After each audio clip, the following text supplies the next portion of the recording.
स्वागत.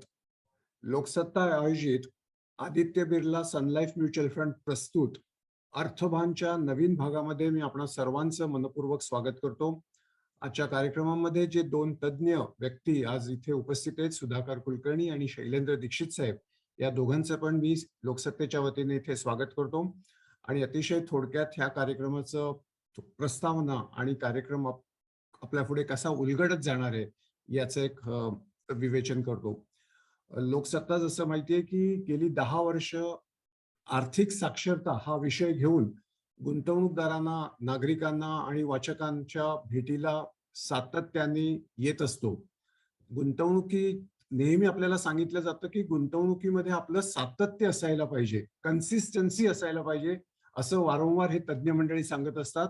आणि तीच गोष्ट गुंतवणुकीच्या कार्यक्रमाच्या बाबतीत सुद्धा लोकसत्तेने सिद्ध करून दाखवलेली आहे. म्हणूनच गेली 10 वर्ष ठराविक अंतराने, पूर्वी 2 महिन्यातून एकदा भेटायचो आपण, त्यानंतर महिन्यातून एकदा भेटायला लागलो, महिन्यातून दोनदा भेटायला लागलो, आणि यावर्षी म्हणजे 22 मध्ये तर जानेवारी आणि फेब्रुवारी पासून रविवार, आजचा हा 6वा रविवार आपण बॅक टू बॅक लागोपाठ आपण भेटतो आहोत.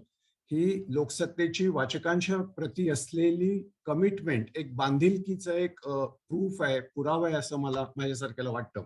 आणि या सर्व पार्श्वभूमीवरती मी सर्व गुंतवणूकदारांचं, वाचकांचं मनपूर्वक स्वागत करतो.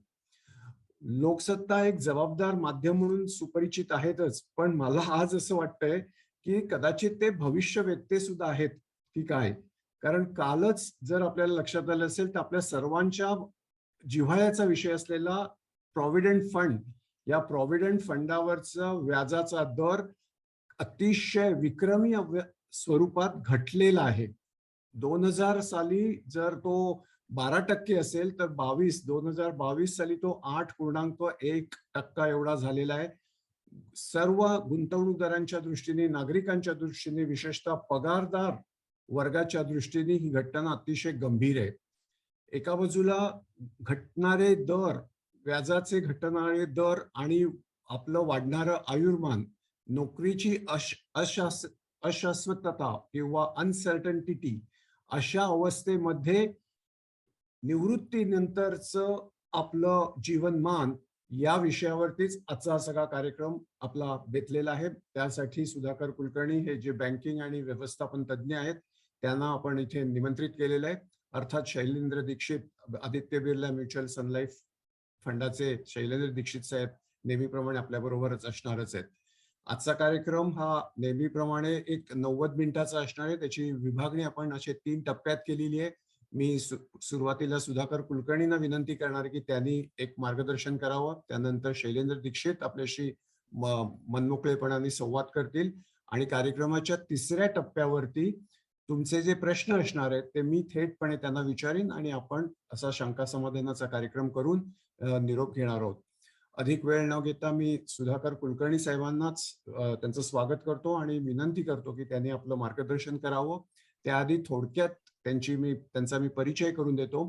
ते म्हणजे असा की सुधाकर कुलकर्णी साहेब हे मूळचे रसायनशास्त्राचे पदवीधर आहेत आणि रसायनशास्त्राच्या पदवीधरांवरनं त्यांनी करिअर मात्र वित्तीय आणि बँकिंग व्यवसायामध्ये केलं. गेली 30 वर्ष बँकिंग तज्ञ, व्यवस्थापन तज्ञ म्हणून, वित्तीय आणि विशेषतः फायनान्शियल प्लॅनर म्हणून ते सुपरिचित आहेत. केमिस्ट्रीच्या पदवी घेण्याबरोबरच वित्तीय क्षेत्रातले सर्व सेबीचे, NSEIचे किंवा IRDA इन्शुरन्स मधल्या सुद्धा त्यांनी अभ्यासक्रम पूर्ण केलाय. डेरिव्हेटिव्ह सारखा अतिशय कठीण क्लिष्ट विषय सुद्धा त्यांनी अभ्यास केलेला आहे. त्याचबरोबर अध्यापनाच्या क्षेत्रात ते लोकप्रिय आहेत आणि त्यांचा वित्तीय क्षेत्रातला अनुभव अनेक नियंत्रक संस्था सुद्धा वापरत असतात. अगदी त्याचं एक उत्तम उदाहरण म्हणजे EOW, इकॉनॉमिक ऑफेन्स विंग सारखी पोलिसांची संस्था सुद्धा सुधाकर कुलकर्णींना वेळोवेळी बोलवत असते आणि त्यांचं मार्गदर्शन ते घेत असतात. अनेक वर्तमानपत्र, नियतकालिकातून त्यांचे लेख प्रसिद्ध असतात. सुधाकर कुलकर्णी, आपले इथे स्वागत आहे. मी आपल्याला विनंती करीन की पॉवर पॉइंट प्रेझेंटेशनच्या माध्यमातून तुम्ही आमच्या वाचकांशी संवाद करावा. कुलकर्णी साहेब. धन्यवाद अवलवळकर सर. सर्वप्रथम मी लोकसत्ता आणि बिर्ला म्युच्युअल फंडचा अत्यंत आभारी आहे. त्यांनी मला हा प्लॅटफॉर्म दिलेला आहे आणि याच्या माध्यमातून मी आज एक जो सगळ्यांच्या जिव्हाळ्याचा विषय आहे, कारण आपण म्हणतो रिटायरमेंट प्लॅनिंग, परंतु रिटायरमेंट प्लॅनिंग कडे can you see the presentation please let me know. Hello Palavalkar sir, presentation दिसतंय का? नाही.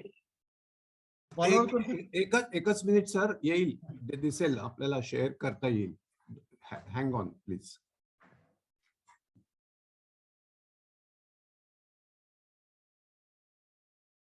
मला जस्ट सांगा म्हणजे मी पुढे सुरुवात करतो. एकच एक मिनिट द्या. ते आपले तंत्रज्ञ बघतायत.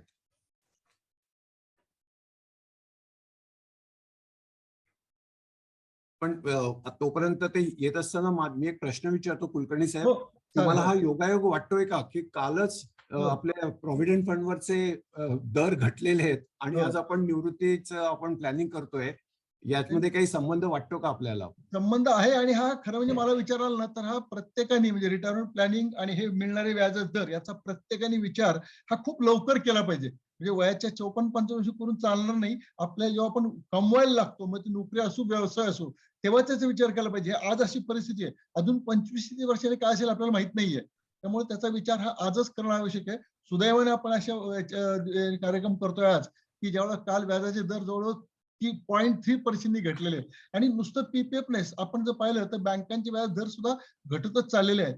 इथून पुढचं व्याजाच्या दरांची वाटचाल पाहता रिटायरमेंट प्लॅनिंग, कारण तुमची असलेली पुंजी त्याच्यावर मिळणारं व्याज यात, आणि दुसरे काय झालेलं आहे की लोकांचं आयुर्मान वाढत चाललेलं आहे. त्यामुळे त्याचा विचार खूप लवकर करणं आवश्यक आहे सर. बरोबर आहे साहेब. अगदी हा विषय थोडा गंभीरच आहे आणि यालाच जोडून एक प्रश्न असा होऊ शकतो की हा. हे जे घटणारे दर आहेत, मग हा. याचा शेवट कुठे होईल असं तुम्हाला वाटतंय का? जे तुम्ही आपण म्हणतोय की 25 वर्षांनी काय होईल, निदान 25 वर्ष नाही पण निदान 5 वर्षामध्ये हे जे दर आहेत व्याजाचे, ईपीएफओ वरचे, हा. हे कुठपर्यंत खाली येतील असं वाटतंय नाही, आपल्याला? काय माहितीये का, व्याजाच्या मोमेंटचा असा अंदाज करता येत नाही. म्हणजे याच्यामध्ये चढ उतार होत असतो. म्हणजे आता हे घटत असले असं नाही सांगता येत की हे पुढे घटतच राहतील, कदाचित ते वाढतील सुद्धा, पण ते नेहमी अनप्रिडिक्टेबल असतात. त्याला आपण ज्याला इंटरेस्ट रेट रिस्क म्हणतोय, कायमच तुमच्यावर असतं. इंटरेस्ट रेट रिस्क जे आहे राहतच नेहमी, तुम्ही किती काळजी घेतली तरी. त्याला नेमकं सांगता येणार नाही चढतील का पडतील, अनप्रिडिक्टेबल आहे. दोन्ही होऊ शकतं, दोन्ही बाजूने होऊ शकते. आणि म्हणजे आता तो आपला स्क्रीन शेअर होईलच कुठे हे असेल, म्हणून तुम्हाला हा जो व्याजाचा दर घटतोय त्याचा आणि युद्धाचा काही संबंध वाटतो का? नाही, मला त्याचा काही संबंध वाटत नाही. युद्धाचा त्याशी काही संबंध आता तरी वाटत नाही मला. म्हणजे त्याच्या युद्धामुळे कदाचित पेट्रोलचे दर वाढू शकतील, पण व्याजाचं मला नाही वाटत तसं काय. पुन्हा एकदा सगळ्यांचं स्वागत करतो. या कार्यक्रमावर खूप मोठ्या संख्येने उपस्थित आहात आणि सगळ्यांचं स्वागत करून मी माझ्या विषयाला सुरुवात करतो. आजचा आपला विषय आहे रिटायरमेंट प्लॅनिंग. खरं तर या विषयाकडं खूप गांभीर्याने अजूनही पाहिलं जात नाही. आणि याचं गांभीर्य का वाढत चालल्याची दोन कारण आहेत. त्यातलं पहिलं कारण असं आहे, एक तर काय झालेलं आहे की आपली लाईफस्टाईल बदलत चाललेली आहे. पूर्वीसारखी आता एकत्र कुटुंब पद्धती नाहीये, आपण न्यूक्लियस फॅमिली होत चाललेलो आहोत. दुसरी महत्त्वाची गोष्ट म्हणजे लोकांचं आयुर्मान वाढत चाललेलं आहे. आणि तिसरी गोष्ट म्हणजे व्याजाचे दर घटत चाललेले आहेत. आणि चौथी सगळ्यात महत्त्वाची गोष्ट, आपल्याकडे अशी सोशल सिक्युरिटी काही नाहीये. आणि आपल्याला कल्पना असेल की 2004 नंतर जे सरकारी अथवा सरकारी नोकरीत लागलेत, मग केंद्र सरकार किंवा राज्य सरकार, त्यांना आता पेन्शन मिळणार नाही. म्हणजे दिवसेंदिवस पेन्शन न मिळणाऱ्यांचं प्रमाण वाढत जाणार आहे. आणि त्यामुळं मला पेन्शन नसेल तर रिटायरमेंट टेन्शन आहे, आपण लक्षात घ्या. मला जर टेन्शन नको असेल तर मला त्याची तयारी आज केली पाहिजे. आणि दुसरा एक महत्त्वाचा भाग आपल्याला सांगतो की तुमच्या रिटायरमेंटच्या वेळेला तुमच्याकडे जर पैसे असतील तर तुमचा मुलगा, तुमची सून, तुमचा जावई, तुमची मुलगी निश्चित तुमची काळजी घेतील. Vice versa is not true. आणि त्या दृष्टीने या विषयाकडे गांभीर्याने बघा आणि प्रत्येकाने रिटायरमेंटचा प्लॅनिंगचा जितका शक्य होईल तितका विचार करा. आता रिटायरमेंट नेमकं काय, एक जस्ट मिनिमाइज दिस. रिटायरमेंट म्हणजे नेमकं काय, तर ज्या वेळेला आपलं उत्पन्न यायचं थांबतं, जे रेग्युलर इन्कम असतं, मग ते कधी आपण व्यवसाय बंद केलेला असतो किंवा आपण नोकरीत रिटायर झालेलो असतो. आणि याच्यामध्ये ही खरी काळजी कधी असती, ज्या वेळेला आपली रिटायरमेंट अनप्लॅन असेल किंवा फोर्सफुल असेल, त्यावेळेला हे खरं जास्त वेदनादायक असतं. आणि ज्या माणसाला फक्त सॅलरी हाच एक उत्पन्नाचा स्रोत असतो, त्याच्याकरता रिटायरमेंट खूप क्लेशदायक असते. आता हा एक प्रश्न आपण प्रत्येकाने विचारला पाहिजे. बऱ्याच वेळा वाटतं की मला तर खूप कंटाळलो काम करून, मला शक्य तितकं लवकर रिटायर व्हायचंय. पण ते म्हणणं फार सोपं आहे, प्रत्यक्षात अंमलात आणणं खूप अवघड आहे. हा एक कोट बघा तुम्ही, the question isn't at what age I want to retire, it is at what income, म्हणजे मी कधी रिटायर व्हायचं यापेक्षा किती पैसे असल्यावर रिटायर व्हायचं याचा मला विचार केला पाहिजे. अदरवाईज मी केव्हा रिटायर होऊ शकतो, माझ्याकडे जर पुरेसे पैसे असतील, आणि पुरेशीची व्याख्या आहे ही प्रत्येकाची वेगळी आहे. आपण आपल्या ज्या गरजा आहे त्यानुसार मला किती पैसे लागतील आणि माझी आजची गरज आणि त्यावेळची गरज महागाईमुळे ह्या सगळ्यांचा एकत्रित विचार करून आपल्याला बॅक कॅल्क्युलेशन करून माझ्याकडे रिटायरमेंट करता आणि पुढे मला किती दिवस मी जिवंत असणार आहे, हयात असणार आहे, मी आणि माझी पत्नी, ह्या सगळ्याचा एकत्रित विचार करून मला माझा कॉर्पस रिटायरमेंट पर्यंत बिल्ड करायला लागतो. त्याला मी म्हणतो रिटायरमेंट प्लॅनिंग. आणि हे प्रत्येकाने करणं फार आवश्यक आहे. व्हाय रिटायरमेंट प्लॅनिंग इज, म्हणजे लोकांना रिटायरमेंट प्लॅनिंग करण्याची गरज काय? त्याचं कारण असं आहे की सगळ्यात मोठी गोष्ट म्हणजे त्याच्यामुळे आपल्याला एक आर्थिक स्वातंत्र्य मिळतं. रिटायरमेंट प्लॅनिंग जर आपण प्रॉपर केलं असेल आणि आर्थिक स्वातंत्र्य असेल, आर्थिक समाधान असेल, तर निश्चित आज तुमची तब्येत पण चांगली राहते. कारण माणसाची हेल्थ आणि वेल्थ या दोन्ही एकमेकावर अवलंबून. नुसती वेल्थ चांगली असून चालत नाही, हेल्थ पण चांगली पाहिजे. पण त्याच वेळेला रिटायरमेंटच्या फक्त हेल्थ चांगली आहे आणि वेल्थ नसेल तर तुमची हेल्थ बिघडण्याची शक्यता खूप आहे. त्या दृष्टीने मला रिटायरमेंट प्लॅनिंग केलं पाहिजे. याच्यामुळं तुम्हाला स्वतःची काय गरजा आहेत, रिटायरमेंट प्लॅनिंग केलं असेल तर तुमच्या ज्या स्वतःच्या गरजा आहेत, आपल्या म्हणजे स्वतः म्हणजे कुटुंब तुमच्या दोघांची तरी किंवा पती पत्नीच्या, कारण तोपर्यंत बरेच वेळा मुलं त्यांची इंडिपेंडंट झाले असतात. बऱ्याच ठिकाणी म्हणजे सगळीकडे असं होत नाही, पण मुलं तुमच्यावर अवलंबून असतात. काही बाबतीत तशी परिस्थिती असते की मुलं तुमच्यावर अवलंबून असतात, त्यांनाही तुम्ही मदत करण्याची गरज असते. परंतु तो पार्ट आपण बाजूला ठेवू. परंतु स्वतः करता जर तुम्हाला आर्थिक स्वातंत्र्य हवं असेल, तुम्ही आणि तुमच्या अवलंबून पत्नी किंवा पतीच्या बाबतीत पत्नीच्या बाबतीत ह्या दोघांनाही एक स्वतःच आर्थिक स्वातंत्र्य हवं असेल तर आपल्याला रिटायरमेंट प्लॅनिंग करणं गरज आहे. याच्यामुळे काय होतं की आपला कॉन्फिडन्स राहतो, आपण बऱ्याच गोष्टी करू शकतो, की ट्रिपला जाऊ शकतो, आपल्या आवडीचे छंद जोपासू शकतो. ह्या सगळ्या गोष्टी पैसे आणतील. रिटायरमेंट हा आपल्या आयुष्यातला एक गोल्डन पिरियड आहे. रिटायरमेंट म्हणजे काही कुठलाही, आणि तो प्रत्येकाच्या आयुष्यात येणार आहे, त्यामुळं त्याचं आपण आनंदाने स्वागत केलं पाहिजे. रिटायर होणं म्हणजे काही वाईट गोष्ट नाही, रिअली खूप चांगली गोष्ट आहे. म्हणजे मी कित्येक रिटायर झालेले लोक असे पाहतो की ते खऱ्या अर्थाने त्यांचं आयुष्य आनंदाने जगत असतात. पण ते शक्य कधी होतं, जर मी त्याची योग्य तजवीज केली असेल तर. याच्यामुळे मला आर्थिक स्वातंत्र्य मिळतं, मला माझी लाईफस्टाईल मेंटेन करता येते, आणि महत्वाची गोष्ट म्हणजे पर्सन मे नॉट हॅव झील टू वर्क फॉर लॉंग. जर माझ्याकडे रिटायरमेंट प्लॅनिंग नसेल तर रिटायर झाल्यानंतर मला कुठेतरी टेम्पररी पार्ट टाइम नोकरी करायला लागते, ती सुद्धा कमी पगारावर करायला लागते. या गोष्टी मला टाळायच्या असतील तर प्रत्येकाने रिटायरमेंट प्लॅनिंग आवर्जून केले पाहिजे. आता रिटायरमेंट प्लॅनिंग करताना काय गोष्टी आपल्याला लक्षात ठेवल्या पाहिजे, तर सगळ्यात महत्वाची गोष्ट म्हणजे लाईकली एज ऑफ रिटायर. तुम्ही ठरवलं पाहिजे मला कधी रिटायर व्हायचंय. मी जसं पहिला कोट आपल्याला सांगितला की प्रत्येकाला वाटतं मी लवकर रिटायर व्हावं, हे वाटणं खूप साहजिक आहे.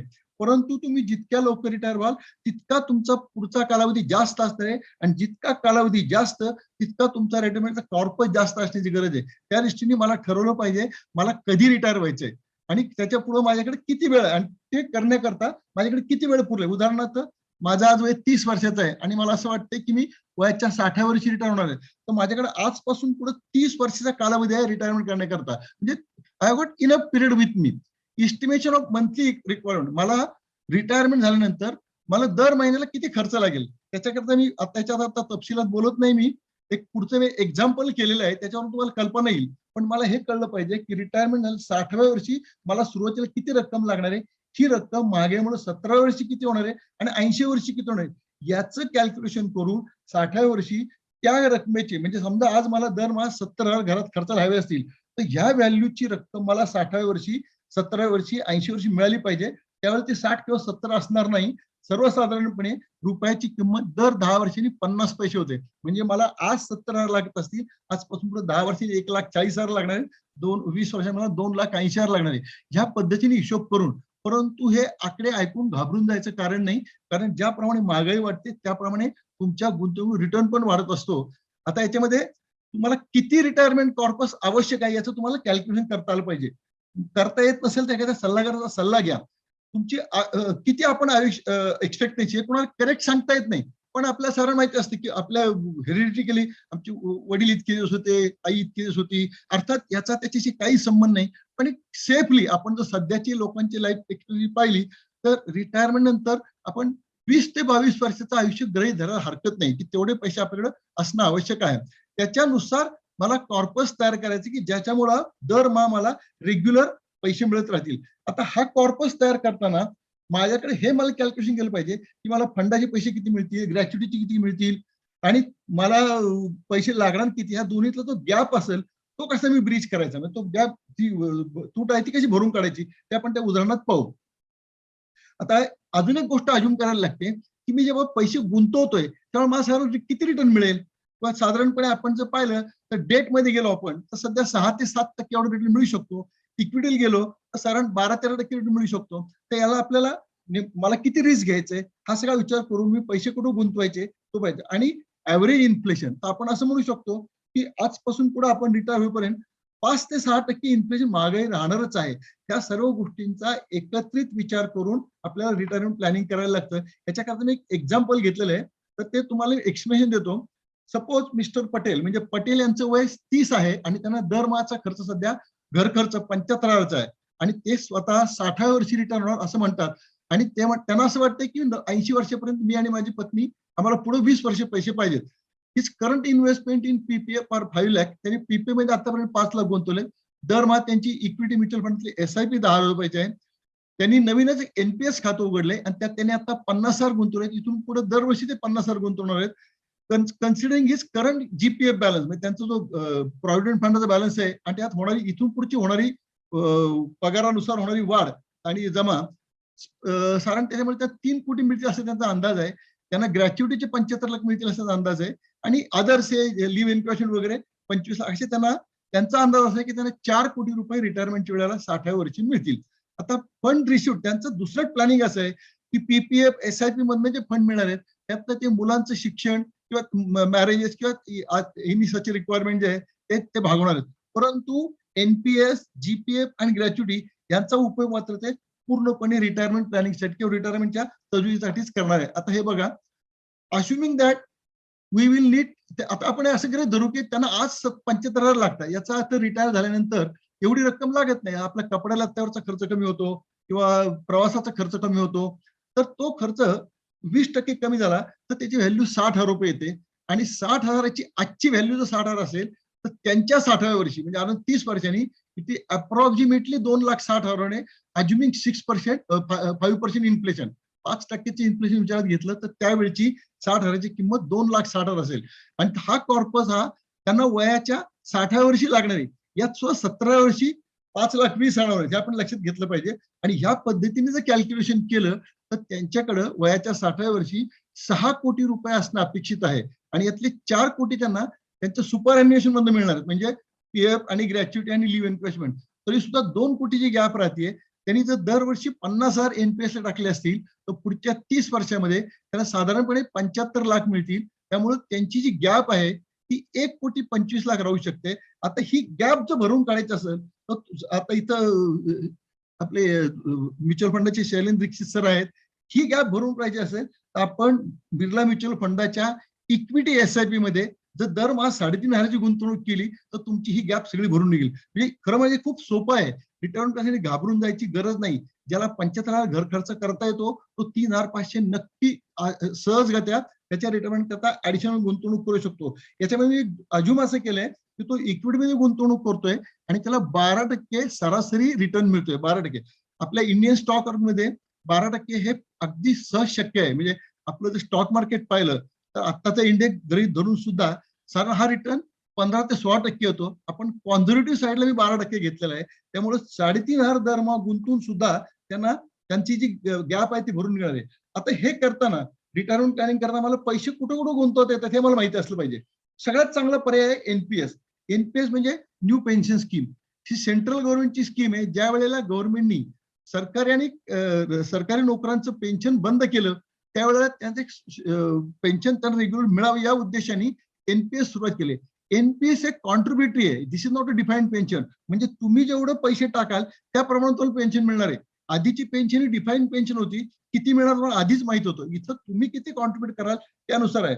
दुसरा पर्याय आहे इन्शुरन्सचे अॅन्युइटी प्लॅन. तिसरा पर्याय पीपीएफ, एनएससी, आरबीआय बॉन्ड आणि चौथा पर्याय शेअर्स अँड म्युच्युअल फंड. हा प्री रिटायरमेंटला आहे. म्हणजे रिटायर होण्यापूर्वी मला कॉर्पस तयार करण्याकरता हे माझ्याकडे 4 पर्याय आहेत. यातल्या सगळ्यात चांगला पर्याय शेअर, म्युच्युअल फंड आणि एनपीएस हे सगळ्यात जास्त चांगले पर्याय आहेत. मी आपल्याला सांग म्हणजे रिटायरमेंटच्या दृष्टीने. कारण तिन्ही ठिकाणी एनपीएस सुद्धा आपण अगदी मॉडरेट ऑप्शन जरी निवडला तरी मी गेल्या 10 वर्ष रिटर्न ऑब्झर्व केला तर तो अराउंड 10% आहे. इतका 10% रिटर्न अन्य कुठल्या गुंतवणुकीत मिळत नाही. याच्यावर आपण इक्विटी म्युच्युअल फंडला सामान्य माणसांना शेअर घेणं थोडंसं अवघड जातं किंवा त्याची फारशी माहिती नसते. पण आपण जर इक्विटी म्युच्युअल फंडामध्ये जर सुरुवातीपासून गुंतवणूक केली जे कमवते असताना, यावेळेला रिस्क घ्यायला हरकत नाही. कारण शेअर मार्केटला दीर्घकालीन रिस्क खूप कमी असतं. दीर्घकालीन म्हणतो मी, शॉर्ट टर्म रिस्क असू शकतं पण लॉंग टर्म रिस्क खूप कमी आहे. म्हणून आपण त्याचा 12% रिटर्न गृहीत धरलेला आहे. आणि त्या दृष्टीने मी आपल्याला सजेस्ट करेल की याच्याकरता एनपीएस आणि म्युच्युअल फंड असं तुम्ही कॉम्बिनेशन करा. आणि याच्यामुळे तुमचा जो कॉर्पस करायचा उद्देश आहे ते सहजगत्या तुम्हाला पूर्ण करता येईल. आता दुसरा पर्याय, जेव्हा मी प्रत्यक्ष रिटायर होतो तेव्हा मला काय केलं पाहिजे, इथं सुद्धा तुमच्या म्युच्युअल फंड खूप मदतीला येतो. म्युच्युअल फंडचा SWP सिस्टमॅटिक विड्रॉल प्लॅन हा जो प्रॉडक्ट आहे, हा रिटायरमेंट झालेल्या रिटायर झालेल्या माणसाला खूप चांगला आहे. त्याचं कारण सांगतो, आपण ट्रॅडिशनली बँकेत किंवा पोस्टात मंथली स्कीम मध्ये पैसे टाकतो. पण याच्यामध्ये काय होतं, तुमचं मुद्दल आहे तेवढंच राहतं आणि सध्याचे व्याज दर पाहता बँकांचा व्याज दर फक्त 5.6% आणि पोस्टाचा 6.25% आहे.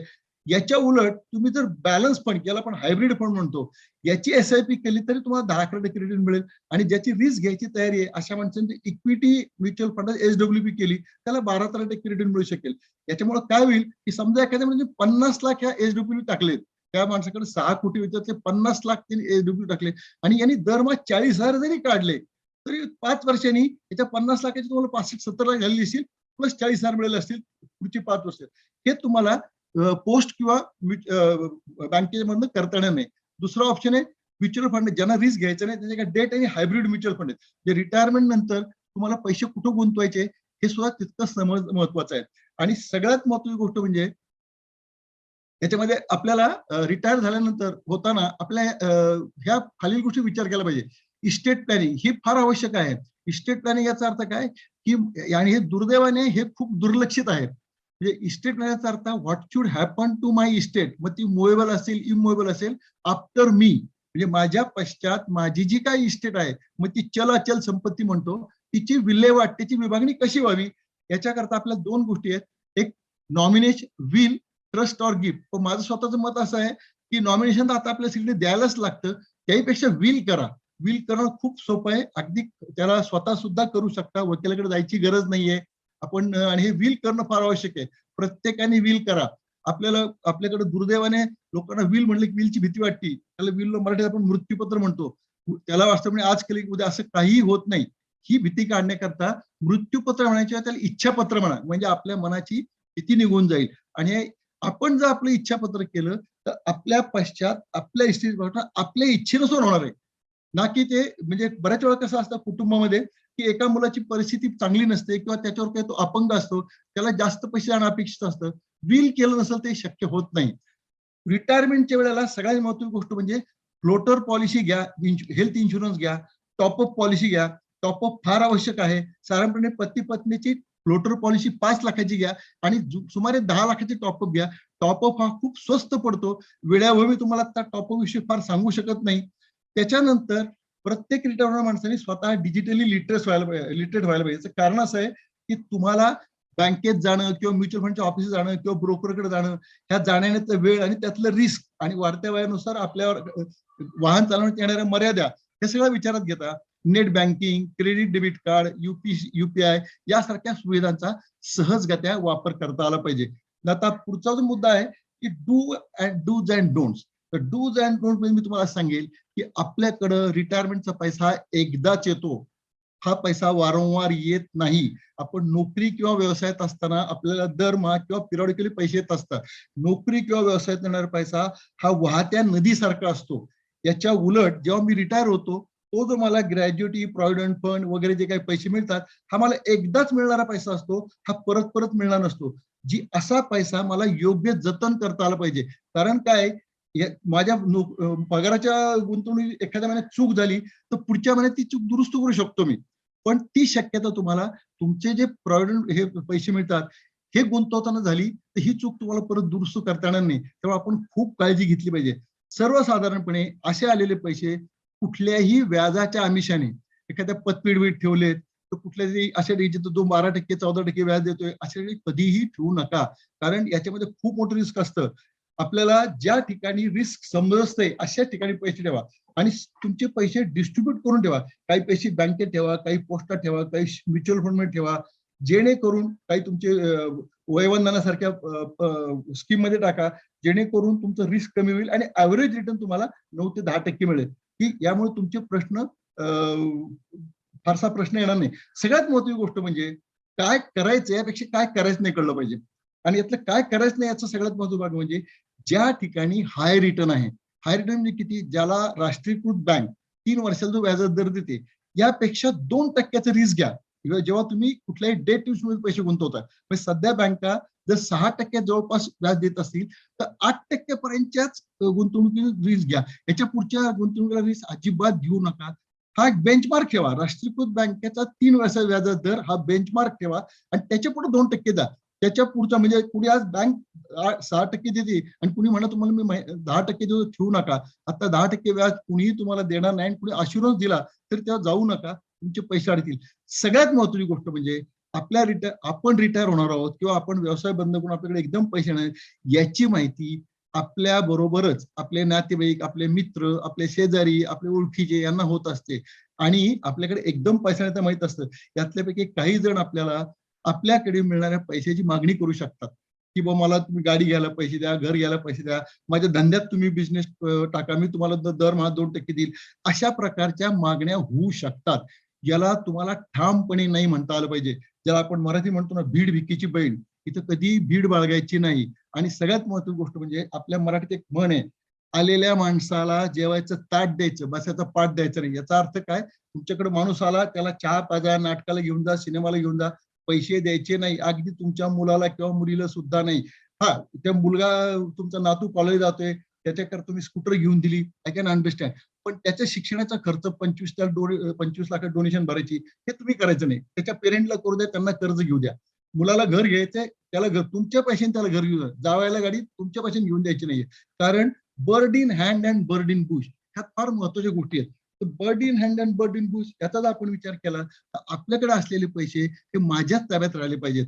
आणि जोपर्यंत तुमच्याकडे पैसे आहेत तोपर्यंत मी सांगतो की आपल्या थोडस मराठी आणि इंग्लिश व्हर्जन आहे, एस मनी तो चहा पाणी, नो मनी तो पुसे ना कोणी. याचा अर्थ असा, तुमच्याकडे पैसे असेल लोक चहा पाण्याला बोलवतील, पैसे नसतील तुम्हाला कोणी विचारणार पण नाही.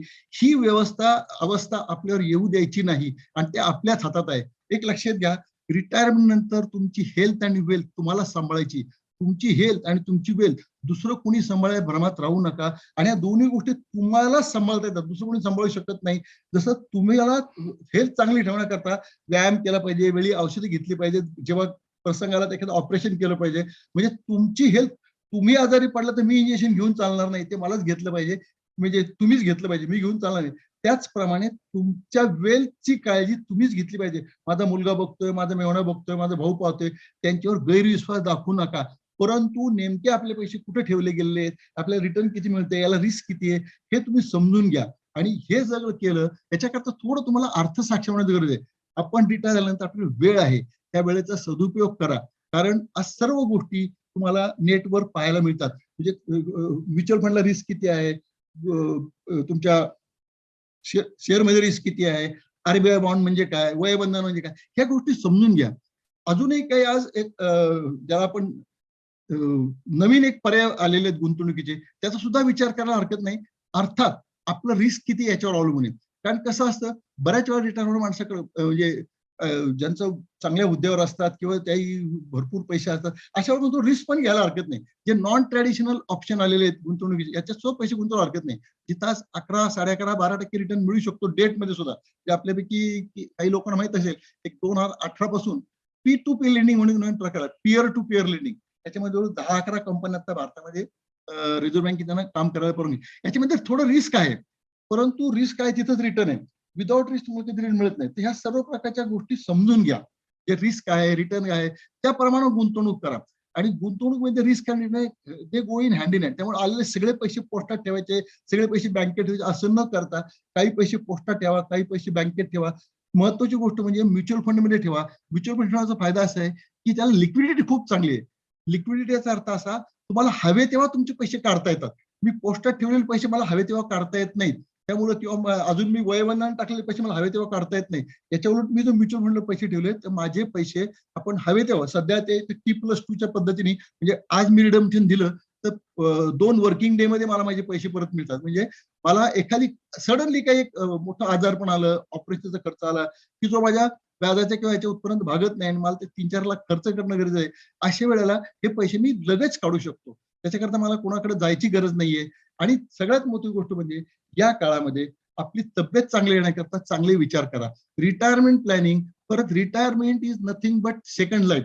आणि बऱ्याच वेळा काय होतं काहींच्या बाबतीमध्ये की पहिलं जे आपण प्री रिटायरमेंट लाईफ असतं, आपण क्रिकेटमध्ये पाहिलं असेल की एखादा टेस्ट मॅच मध्ये एखादा खेळाडू पहिल्या इनिंगला चांगला खेळत नाही. त्याची इच्छा असते पण कधी तो कुठला तरी चांगला एक असा गुगली बॉल येतो तो आउट होतो. पण तो त्याच्या मनात एक पक्क ठरलं असेल की मला सेकंड इनिंग चांगली खेळायची. तर याचा आपल्यापैकी काही जणांना काही घटनांमुळे आपली पहिली इनिंग चांगली गेली नसेल. हा तुमच्याकडे एक संधी आहे. सेकंड इनिंग मी चांगली खेळून दाखवणार आहे आणि शेवटी खेळणं महत्वाचं आहे. चांगलं खेळला तर तुम्ही फर्स्ट इनिंगला खेळा, सेकंड इनिंग खेळा याने फरक पडत नाहीये. माणूस चमकतो, तो लक्षात राहतो. त्यामुळं आपली सेकंड इनिंग सुद्धा तितकीच महत्वाची आहे.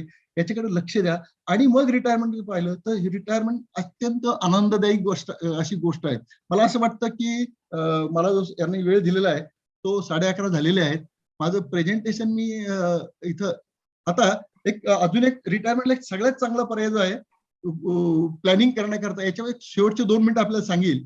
त्यामध्ये NPS नॅशनल पेन्शन स्कीम ही केंद्र सरकारने 2004 साली सुरू केलेली योजना असून ही कॉन्ट्रीब्युटरी आहे. याच्यामध्ये वय वर्ष 18 ते 70 पर्यंत कुणीही भाग घेऊ शकतो. एका वर्षाला किमान ₹1000 कमाल कितीही रक्कम टाकू शकता. परंतु एका वेळी किमान 500 टाकायला लागतात. ही पूर्णपणे पूर्वी फ्लेक्झिबल नव्हती पण आता बऱ्यापैकी फ्लेक्झिबल केलेली आहे. त्याच्यामध्ये आपण फंड मॅनेजर निवडू शकता, आपल्या फंडचा परफॉर्मन्स मॉनिटर करू शकता, आपला फंड मॅनेजर बदलू शकता, इन्व्हेस्टमेंट ऑप्शन बदलू शकता.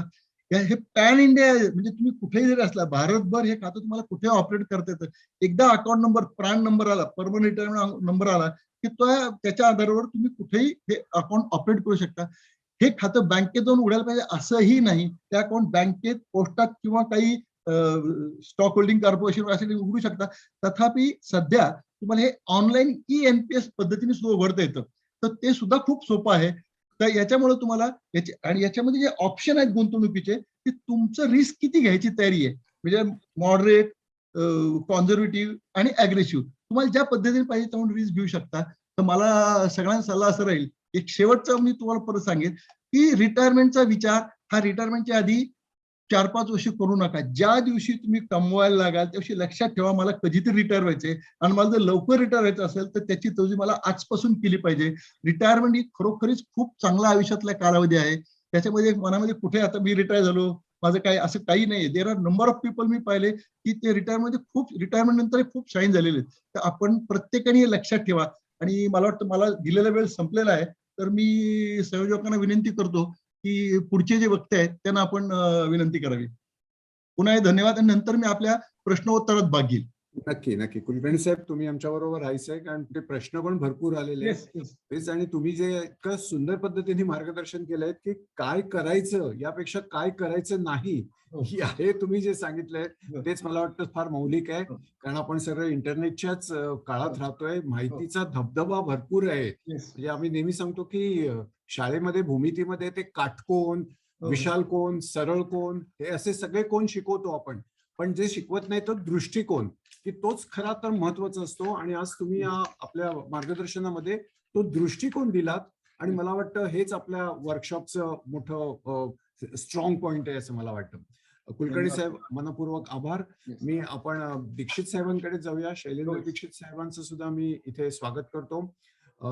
लोकसत्तेच्या गेल्या 6 भागामध्ये दीक्षित साहेबांची भागीदारी अत्यंत आम्हाला फार मार्गदर्शक आणि मोलाची ठरलेली आहे. दीक्षित साहेब, शैलेंद्र दीक्षित साहेब आदित्य बिर्ला सन लाईफ म्युच्युअल फंडाचे झोनल मॅनेजर म्हणून कार्यरत असतात आणि त्यांच्याकडे त्यांच्या कंपनीने हीच जबाबदारी दिली आहे की गुंतवणूकदारांचं मार्गदर्शन कसं करावं. विविध मेळावे, workshop, seminar, internet, digital media अशा अनेक प्लॅटफॉर्मच्या मार्फत ते गुंतवणूकदारांबरोबर बोलत असतात, त्यांच्याशी सल्लामसलत करत असतात आणि गुंतवणूकदारांना समुपदेशन, काउन्सिलिंग करण्याचं अत्यंत मोलाचं काम दीक्षित साहेब करत असतात. मूळचे ते इंजिनियर आहेत आणि त्यानंतर त्यांनी सिम्बॉयसिस मधून मॅनेजमेंटची पदवी संपादित केली आणि गेली 30 वर्ष म्युच्युअल फंड उद्योग विश्वाशी अतिशय जवळून ते निगडीत असतात. आम्हाला वारंवार ते सहकारी असतं. दीक्षित साहेब, आज तुमचं इथे स्वागत आहे आणि मी विनंती करतो की तुम्ही आपलं मार्गदर्शनाला सुरुवात करावी. अगदी सुरुवात करण्याच्या आधी एकच छोटीशी विनंती आमच्या सर्व वाचकांना आणि आमच्या गुंतवणूकदार प्रेक्षकांना. तुमचे प्रश्न खूप चांगले येत आहेत, तर तसेच तुम्ही पाठवत राहा. यानंतर आणखीन आम्ही नेहमी सांगत असतो की तुमचे प्रतिसाद, फीडबॅक सुद्धा आम्हाला द्या आणि त्या सुद्धा साठी मी काही सूचना तुम्हाला दीक्षित साहेबांच्या मार्गदर्शनानंतर करणार आहे. त्यामुळे स्टे विथ अस. पण आता दीक्षित साहेबांकडे जाऊया. दीक्षित साहेब. Thank you Walavalkar sir. थोडा माझा एरर होता व्हिडिओ मध्ये. आता ठीक आहे, व्हिडिओ दिसतोय. दिसतोय. येस. हो, थँक्यू. तर खूपच छान माहिती दिली कुलकर्णी सरांनी आणि खूप व्यापक होतं. म्हणजे प्री रिटायरमेंट, पोस्ट रिटायरमेंट, काय करावं, काय करू नये, खूप छान माहिती सरांनी दिली. मी पण त्याच्यावरच 2 गोष्टी बोलीन आणि त्यात थोडं बिहेवियरल पण बघू आपण, की आपण जेव्हा रिटायरमेंट प्लॅनिंग करतो तेव्हा काही गणित असतात ती आपण लक्षात ठेवायची असतात, पण काही बिहेवियरल गोष्टी पण आहेत त्या पण आपण लक्षात ठेवायला पाहिजे. तर एक 10-15 मिनिटं मी माझं प्रेझेंटेशन शेअर करीन, काही गोष्टी शेअर करीन आणि मग त्याच्यानंतर आपण क्वेश्चन आन्सर घेणार आहे आणि माझ्या सेशन नंतर एक छोटा पोल आपण रेस करणार आहे की तुम्हाला येणाऱ्या काळात कुठल्या विषय ऐकायला आवडतील. तो छोटा पोल पण आपण करणार आहे. नाही, बिहेवियरली मी असं म्हटलं, प्रेझेंटेशन तर शेअर करतो, प्रेझेंटेशन नसेल तरी ठीक आहे, की बिहेवियरली आपण 2 गोष्टी लक्षात ठेवायला पाहिजेत, की आपण जेव्हा रिटायरमेंटचा विचार करतो, तर पहिलं म्हणजे जेवढं लवकर तुम्ही सुरू कराल, तेवढं उत्तम आहे. की आपण टिपिकली म्हणतो, की तुम्ही एस-आय-पी करा गोल प्लॅनिंगसाठी. तर त्यात एखादा आपल्याला कॉर्पस जो जमा करायचा असतो, तर त्या जेवढं लवकर सुरू कराल तुम्ही, तेवढं बरं राहतं. त्यात एक उदाहरण पण मी देईन जेव्हा प्रेझेंटेशन शेअर करायला मला जमेल तेव्हा. दुसरी गोष्ट मेन म्हणजे बिहेवियर लक्षात ठेवा, की घाबरून कुठली गोष्ट करू नये. की रिटायरमेंट करताना तुम्ही एकदम भयंकर घाबरलात, की अरे बापरे आता काय करायचं, एवढे पैसे लागणार आहेत रिटायर झाल्यावर. तर कुठली गोष्ट घाबरून करू नये. तुम्ही कॉन्फिडन्स आणि ऑप्टिमिझम जर का रिटायरमेंट प्लॅनिंग केलं तर ते नक्कीच यशस्वी ठरेल. तर एक गोष्ट आपण नेहमी लहानपणापासून ऐकतो ना, की आत्ता कष्ट करा उद्या फायदा होईल, आत्ता कष्ट करा उद्या फायदा होईल. ते आपल्याला शाळेत, कॉलेजमध्ये, जॉबमध्ये सांगितलं जातं, पण रिटायरमेंटला ते अप्लाय नाही. रिटायरमेंट नंतर आता काय कष्ट करणार. त्यामुळे आपण नेहमी येणाऱ्या गोष्टीची काळजी करत आजचा वेळ आपण त्याच्यावर लावतो. तर एक गोष्ट सगळ्यांनी लक्षात ठेवावी, माझं सजेशन आहे सगळ्यांना, की equity, debt, gold, real estate आपण इन्व्हेस्ट करतोय सगळं ठीक आहे, पण ते इन्व्हेस्ट करताना आपण आपली वेळ कामी आणत असतो. तर वेळ जेव्हा आपण वापरत असतो, तर तो वेळ आज आपल्याकडे जो आहे, तो आपण असा वापरला पाहिजे, की येणाऱ्या काळातल्या आपल्या सगळ्या गरजा भागवल्या गेल्या पाहिजे. तर येणाऱ्या काळातल्या आर्थिक गरजा तर आपण आहेत, आपण प्लॅनिंग त्यासाठीच आपण आज एकत्र आलेलो आहोत. पण एक म्हणजे इंटरेस्टिंग गोष्ट झाली कोविड काळात, ती म्हणजे आपल्याला सगळ्यांना कळालं, की ऍक्च्युअली एक रिटायर्ड लाईफ म्हणजे काय असतं, की 75-80 नंतर जीवन कसं असतं, हे त्या वयाला न पोचताच आपल्याला त्याचा अनुभव आला. अहो, सगळे मान्य करतील, की अनुभव सगळ्यांना आला, की तुम्ही एक रिटायर्ड लाईफ कसं असतं, हे आपण 75-80 ला न पोचताच आपण बघितलं पहिल्या लॉकडाऊनमध्ये, सेकंड लॉकडाऊनमध्ये, की बाहेर जाता येत नाहीये, रेस्ट्रिक्शन्स आहेत खूप. आणि त्यावेळेस आपल्याला कळालं, की जीवनात सर्वात महत्वाची गोष्ट कुठली. रिटायर्ड लाईफ मध्ये जर का आपण टिपिकली म्हणतो, की आर्थिक नियोजन करा, पैशाची गरज पडेल. पण तुम्ही सगळ्यांनीच मला चॅट बॉक्स मध्ये सांगा, की जर का 3 गोष्टीबद्दल मी बोललो, की रिटायर्ड लाईफ मध्ये 3 गोष्टी महत्वाच्या असतात. पहिलं पैसा म्हणजे आपल्या फायनान्शियल गरजा, दुसरं हेल्थ आणि तिसरं म्हणजे आपलं सोशल सर्कल. आपलं मित्र परिवार, आपले आप्तेष्ट, आपले नातेवाईक, जे आपण सर्वात जास्त मिस केले आपल्या लॉकडाऊन मध्ये. तर मला सांगा, की तुमच्या हिशोबाने सर्वात महत्वाचं काय आहे? जेव्हा जर का आपण विचार केला, चॅटबॉक्सचा सगळ्यांनी वापर केला तर बरं होईल, की सर्वात महत्वाचं तुम्हाला काय वाटलं? When you think of retirement किंवा लॉकडाऊन मध्ये तुम्हाला काय सर्वात महत्वाची गोष्ट वाटली? पैसा, मित्र परिवार का तब्येत? या 3 गोष्टी आपल्याला जाणवल्या. तर जर का तुम्ही चॅट बॉक्स मध्ये उत्तर देऊ शकला तर बरोबर होईल. त्या 3 पैकी सर्वात जास्त महत्वाचं तुम्हाला काय वाटतं? What do you feel was the most important thing for you? In retired life. तर सगळ्यांनी चॅटबॉक्सचा वापर केला तर बरं होईल. की काय सर्वात महत्वाचं तुम्हाला वाटलं?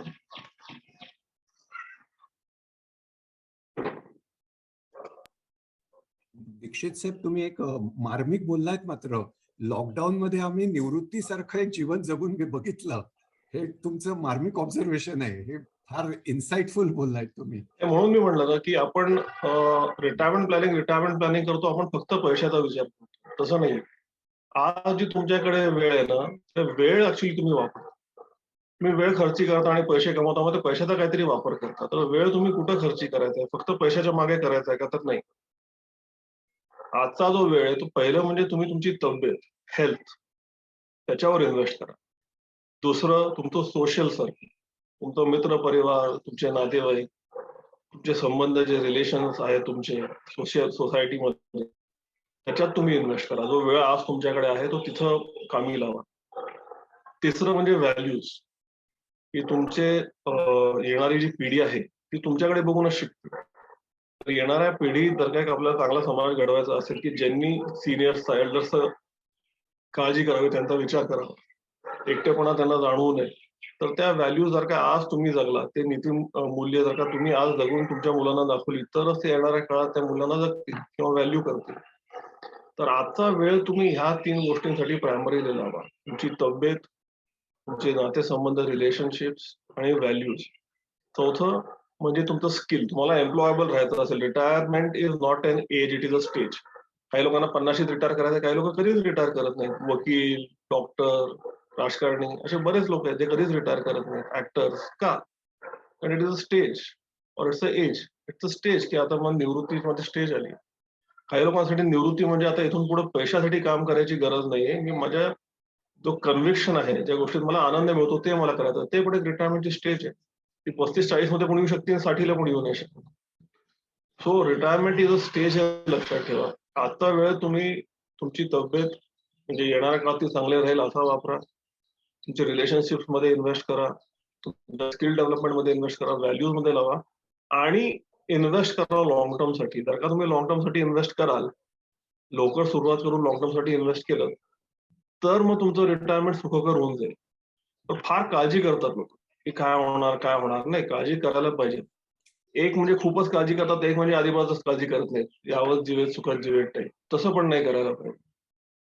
खूप जास्त काळजी करून तुम्ही तुमचा परत वेळ कशात वाया घालवताय, काळजी करणार. नका वाया घालवू काळजी. लॉंग टर्म साठी इन्व्हेस्ट करा. SIP आहे. आपण याच्या आधी पण SIP बद्दल बोललोय. दुसरं लोक बरेच विसरतात की EPF तुमचा आहे. दर महिन्याला EPF कट होत असेल जर का, तर तो पण तुमचा म्हणजे रिटायरमेंटच्या साठीच आहे. तो आता रेट कमी झालाय त्याचा, पण 8.5चा 8.1 झाला. 8.1 इज स्टील गुड. तो टॅक्स फ्री आहे, रिस्क फ्री आहे, की गॅरंटी भारत सरकारकडनं. आणि आता पण तुम्हाला ATC अंडर त्याच्यात बेनिफिट मिळते. त्यात एक VPF नावाचा प्रकार असतो, व्हॉलंटरी PF. त्यात तुम्ही ऍडिशनल इन्व्हेस्टमेंट करू शकता. तर EPFच्या मार्गाने तुमचं रिटायरमेंट कॉर्पस तयार होतोच आहे ना. तर तो तुम्ही नेहमी लक्षात ठेवा, की तो एक कॉर्पस आहे, त्याच्यावर आपल्याला कॉर्पस जर का क्रिएट करायची गरज आहे, तर मग तुम्ही इन्व्हेस्ट करायला पाहिजे. तर हे तर झालं प्री रिटायरमेंटचं. दुसरी गरज भरपूर ऑडियन्स इथं असतील जे पोस्ट रिटायरमेंट किंवा त्या म्हणतो कॉर्पस, काही प्रश्न आले की आता मी रिटायर होणार आहे 1 वर्षात, किंवा मी ऑलरेडी रिटायर झालोय आणि मला कॉर्पस जो आहे तो वापरायचा आहे. तर तुम्ही एकदम अत्यंत सेफ ऑप्शन मध्ये जर का पैसे ठेवले, तर त्यात रिस्क काय आहे, जे आपण ऍक्च्युली कोविड काळात, ती पण एक दुसरं आपल्याला प्रत्यय आला. पहिला तर एक निवृत्तीनंतरचं जीवन काय असू शकतं याचा प्रत्यय आपल्याला आला, 30-40 मध्येच प्रत्यय आला. दुसरा की आपण इतके वर्ष बघायचो की बाबा एक कन्झर्वेटिव्ह ऑप्शन जे असतात, म्हणजे FD मध्ये पैसे ठेवले की 8% व्याज मिळतोय, आपलं जीवन ज्ञापन होतंय. कोविडमध्ये आपण बघितलं की व्याजदर 8%वरून 5%ला आले आणि महागाई जी आहे ती वाढली. तर धरून त्याला तुम्ही एक कॉर्पस बनवला 1 करोडचा, तुम्हाला 8 लाख धरून त्याला मिळत होते त्याच्यावर. मी जर व्याजात टॅक्स मी घेत नाही व्याजावर, फॉर कन्सिडरेशन से. आता 1 कोटीचं ते व्याज जरी तुम्हाला आधी 8 लाख मिळायचं, ते आता 5 लाख झालं. आणि तुमचा जो खर्च तेव्हा 8 लाख होता तो वाढून 10 लाख झाला. आता तुम्हाला 5 लाख कमी पडतात, तुमचं इन्कम नाहीये आता. इन्कम नाही आहे तर तुम्हाला तुमचा तो 1 कोटीचा कॉर्पस आहे, त्यातनं पैसे काढावे लागतील. असं करत लागला तर 10-12 वर्षातच तुमचे पैसे संपून जातील. त्यामुळे जो कॉर्पस आहे त्याला पण इन्व्हेस्ट करावं लागतं. त्याला अशा प्रकारे इन्व्हेस्ट करावं लागतं की त्यानं महागाईच्या दरापेक्षा जास्ती परतावा द्यायला पाहिजे. महागाईच्या दरापेक्षा जास्ती परतावा द्यायला पाहिजे तर थोडीशी तरी रिस्क घ्यायला पाहिजे, कारण का रिस्क फ्री आज जो आपण एक एवढी व्याजदर म्हणतोय की त्यात रिस्क फ्री असं म्हणतात लोक, त्यात रिस्क असते पुढच्या वर्षी व्याज काय मिळणार माहिती नाही, यावर्षी 5% मिळतं, पुढच्या वर्षी 4 पण मिळू शकेल, पण धरून त्याला ते तुम्हाला रिस्क फ्री वाटतंय. त्यात रिस्क हे आहे की ते महागाईपेक्षा कमी आहे. मग तुम्हाला काहीतरी रिस्क घ्यावी लागेल महागाईपेक्षा जास्ती परतावा आणायला. मग ती जी रिस्क तुम्ही घेता ती समजून जर का तुम्ही इन्व्हेस्ट केलं आणि प्रयत्न केला की येणाऱ्या काळामध्ये माझा परतावा हा महागाईच्या दरापेक्षा जास्ती आहे, तर ही जी कोविड काळात परिस्थिती निर्माण झाली की व्याजदर कमी झाले आणि महागाई वाढली आणि जो माझा कॉर्पस होता किंवा जे मला व्याज मिळत होतं ते पुरेसं राहत नाहीये, ही परिस्थिती उद्भवणार नाही. त्यामुळे कॉर्पस पण त्याचं ऍसेट अलोकेशन करायला पाहिजे. थोडं तरी इक्विटी करावं असं आम्ही सुचवतो, कारण इक्विटी तर गेल्या 40-50 वर्षाचा इतिहास आहे की ती महागाईला कन्सिस्टंटली बीट करते. पण महागाई ज्याच्यामुळे क्रिएट होती, आपण आपल्या डिमांडमुळे डिमांड वाढली की महागाई होती, पण त्या डिमांडचा फायदा कंपन्यांना होतो आणि तिथं त्या कंपन्यांचा परतावा म्हणजे त्यांचा प्रॉफिट वाढल्यामुळे त्याची स्टॉकची किंमत वर जाते आणि इक्विटी तुमच्याच डिमांडमुळे वाढत असतात.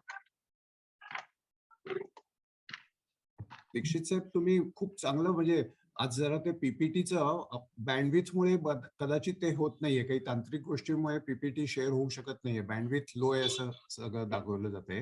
पण बँडविड्थचा नाही, मला ऑप्शनच दिसत नाहीये. नाही मला वाटतं ठीक आहे, पण हा मुक्त संवाद उलट चांगला चाललाय असं मला वाटतंय. पण मी पण तेच म्हटलं, हरकत नाही, हरकत नाही पाहिजे असं गरजेचं नाहीये. एक्झॅक्टली. आणि तुम्ही छान अनौपचारिक ज्या गप्पा मारताय त्याच्यातून खूप चांगल्या गोष्टी बाहेर येत आहेत असं मला वाटतं. म्हणून माझं पहिलं म्हणणं आहे की घाबरू नका, एकदम घाबरून जे जातात बाप रे महागाई वाढली, ते प्लीज करू नका. भीतीनं घेतलेला निर्णय नेहमी बॅकफायर करतो. Right right. ती महत्वाची गोष्ट आहे. दुसरं, आता वेळ तुम्ही तब्येतीकडे लक्ष द्या. तुम्ही वयाच्या वर्षी 60व्या वर्षी एकदम 10 करोड जमवले, तब्येत चांगली नसेल, काय करणार 10 करोड तो? काही फायदा नाही. तुम्ही 50 करोड जमवले, तुमचे जवळपास मित्र परिवार कोणी नाही, एकटे काय करणार तुम्ही त्या पैशात? बरोबर. तर तुमची तब्येत, तुमचे रिलेशनशिप, व्हॅल्यूज हे तुम्ही त्यात पण आज इन्व्हेस्ट करा. आणि म्युच्युअल म्हणजे मग बाकी निवेश तुम्ही करा की त्या कॉर्पस क्रिएशनसाठी. हे एक कॉम्प्रिहेन्सिव्ह रिटायरमेंट प्लॅनिंग. माझ्याकडून एवढंच मला सांगायचं होतं. आणि त्यात ऑप्शन्स आपल्याकडे आहेत, जसं दुसऱ्या त्यांनी बऱ्याच लोकांनी प्रश्न विचारला की आम्हाला रेग्युलर इन्कम पाहिजे किंवा काय पाहिजे, तर त्यात असं म्हणलं की महागाईपेक्षा जास्ती परतावा पाहिजे. पण तुम्ही इक्विटीमध्ये आला की इक्विटीमध्ये व्हॉलेटिलिटी खूप असते. मग कमी व्हॉलेटाईल पण इक्विटीचे एक्सपोजर असलेले फंड असतात, त्यांना हायब्रिड फंड म्हणतात. 80% डेट, 20% इक्विटी, त्याला कन्झर्वेटिव्ह हायब्रिड म्हणतात. उलट 80% इक्विटी, 20% डेट, त्यांना अग्रेसिव्ह हायब्रिड म्हणतात. तर यातलं तुम्हाला काय ठीक वाटतं, ह्यात जर का तुम्ही निवेश केला तर तो जो उद्देश आहे की असं कॉर्पस क्रिएट करायचं की त्यातून जसं ते चहाचे मळे असतात ते वर्षानुवर्ष एका साईडला वरची पानं काढतो, तो मुळा तसंच राहतो. तर तसं जर का आपण केलं, छान आहे, उपमा तर चांगली. तो जो उद्देश आहे आपला की मला रेग्युलर इन्कम पाहिजे आणि कॉर्पस कमी नाही व्हायला पाहिजे, त्यात एक लिमिटेड इक्विटी एक्सपोजर जर का घेतलं, लिमिटेड रिस्क तुम्ही घेतली, तर ते पण तुम्हाला साध्य होणं शक्य आहे.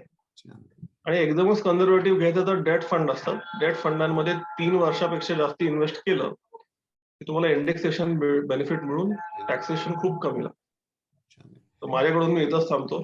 Yes yes. नाही नाही, थांबू नका, आम्हाला हे असेच उलट प्रश्नोत्तर अजिबात थांबू नका. त्याच याच्यावरती आपल्याला पुढे जायचंय. पण दीक्षित साहेब, आता आपण प्रश्नोत्तराला जाण्याच्या आधी ना, ते जी पोलची गंमत आहे आज ऍक्च्युली तेच विचारायचंय सगळ्या लोकांना. तुम्हीच ते जास्त फॅसिलिटेट पण करू शकाल. सगळ्या मी प्रेक्षकांना विनंती करणार आहे की आपल्या स्क्रीनच्या खाली पोलचा एक ऑप्शन, एक बटन दिलेलं आहे. ते पोलमध्ये जरूर क्लिक करून तुम्हीच आम्हाला असं सांगा. आम्ही तिथे विषयाची बरीच सूची दिलेली आहे. तुमच्या मते तुम्हाला कुठल्या विषयावरती पुढील काळात मार्गदर्शन अपेक्षित आहे असं तुम्हाला वाटतंय, त्याच्यावरती फक्त टिक करा.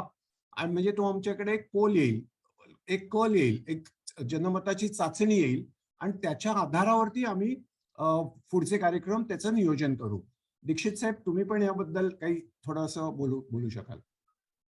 एकतर लोकसत्तेचे आपले कार्यक्रम खूपच छान होत आहेत आणि ऑनलाईन आपण बघितलं की रिपीट एंड्स केले की त्याच ऑडियन्सला आपल्याला परत परत संवाद साधता येतो. पण ऑडियन्स कडून ऐकायचा चान्स जरा कमी मिळतो ऑनलाईन मध्ये. तर म्हणून आम्ही हा पोल लॉन्च केला. आता पोल तुमच्या सगळ्यांच्या स्क्रीनवर आलाय. तर येणाऱ्या काळात तुम्हाला कुठल्या विषयावर आमच्याकडून म्हणजे लोकसत्तेकडून ऐकायला आवडेल, ह्याच्यात एक काही विषय आम्ही इथं नमूद केलेत. तर त्यातला कुठला विषय तुम्हाला आवडतोय? मल्टिपल चॉईस आहे. एक आवडत असेल, एक सिलेक्ट करा. सगळे आवडत असेल, सगळे सिलेक्ट करा. किंवा जे 2-3 आवडत असेल ते सिलेक्ट करा. आणि ते 2-3 सिलेक्ट करून सबमिट करा. ते सबमिट केलं तर आम्हाला कळेल की आमचा जो ऑडियन्स आहे त्याचा कल कुठल्या विषयांकडे आहे. आणि त्याच्या अनुसार येणाऱ्या काळात आम्ही तुमच्याबरोबर त्या विषयांना घेऊन त्या आधारावर आम्ही तुमच्याशी इंटरॅक्ट करू.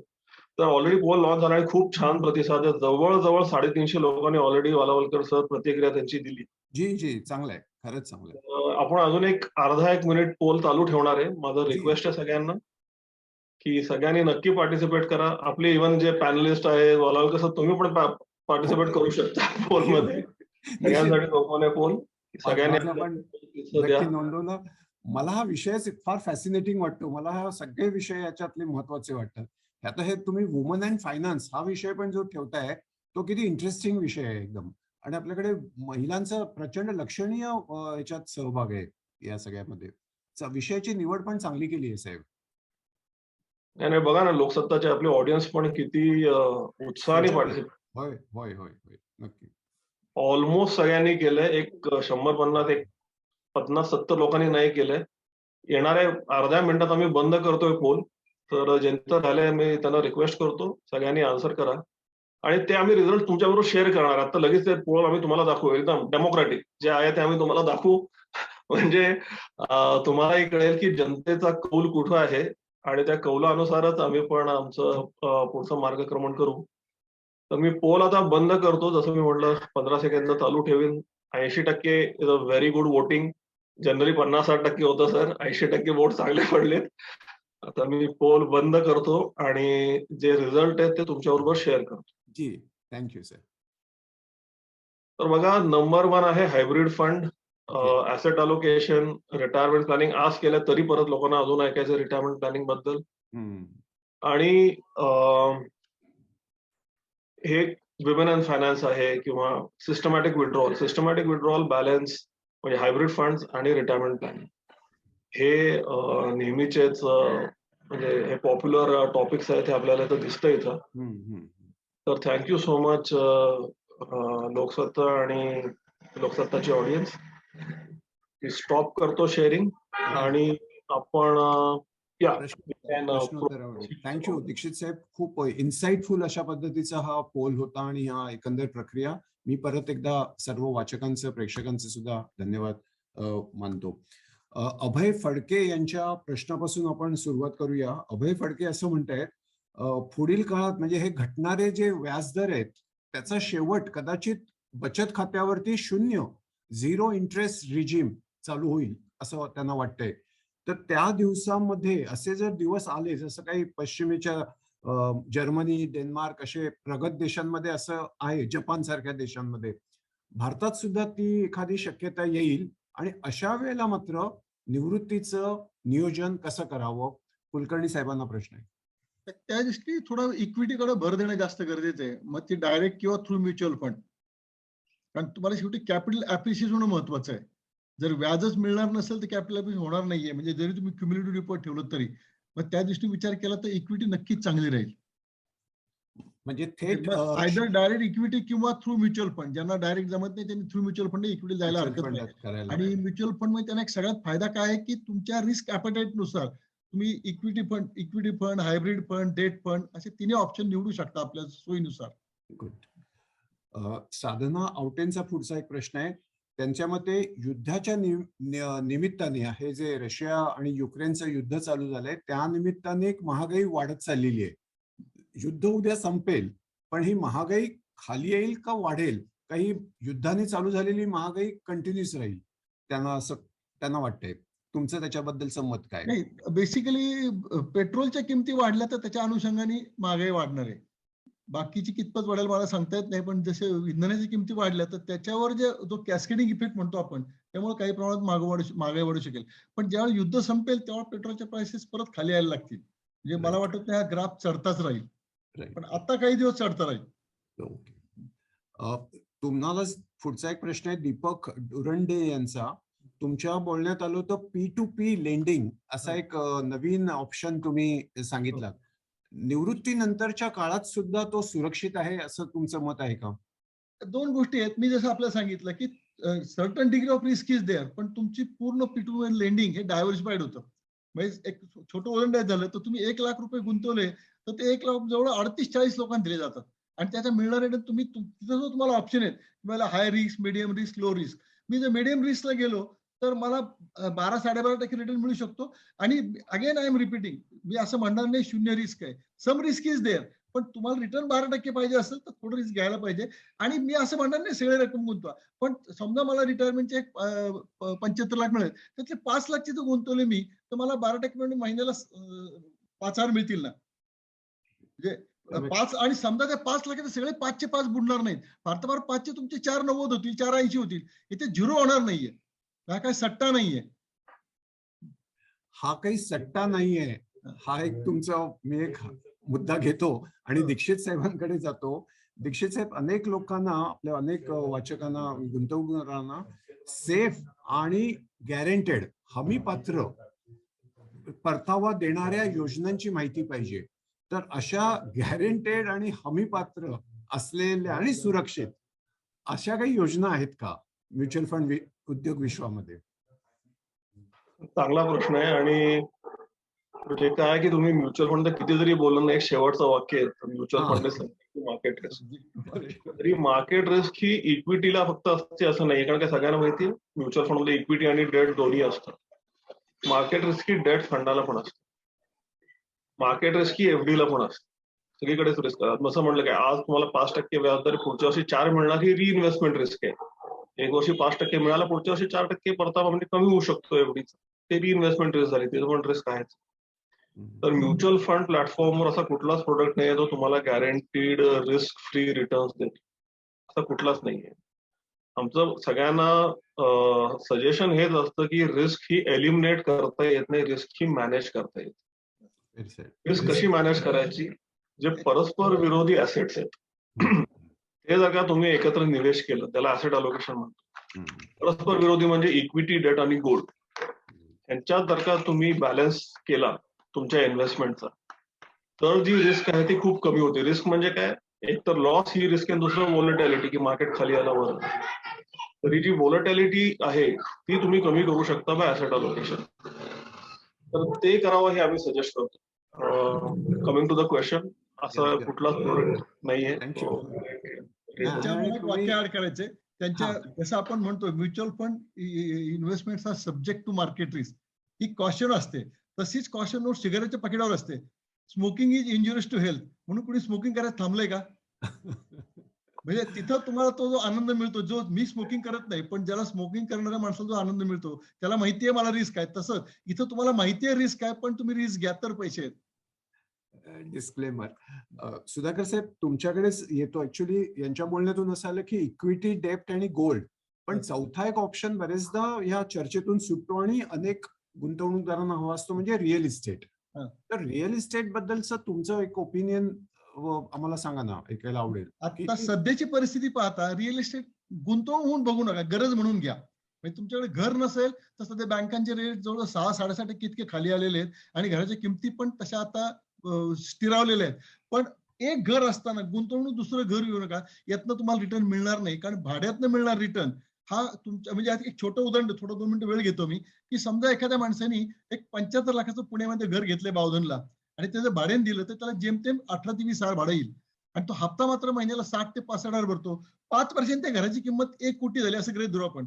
75 लाखाची घराची किंमत 1 कोटी झाली तरी तुम्ही दर महिन्याला जो 50 हजार लॉस घेताय, तो लॉस प्लस सुरुवातीला भरलेले 15 लाख हे जर एकत्रित केले तर ते 25 लाखापेक्षा जास्त असणार आहेत. म्हणजे रिटर्न म्हणून त्याच्याकडे पाहायचं असेल तर this is not a good option at current situation. आणि माझ्या अंदाने पुढच्या 8-10 वर्षाच्या परिस्थितीत फारसा फरक पडणार नाही.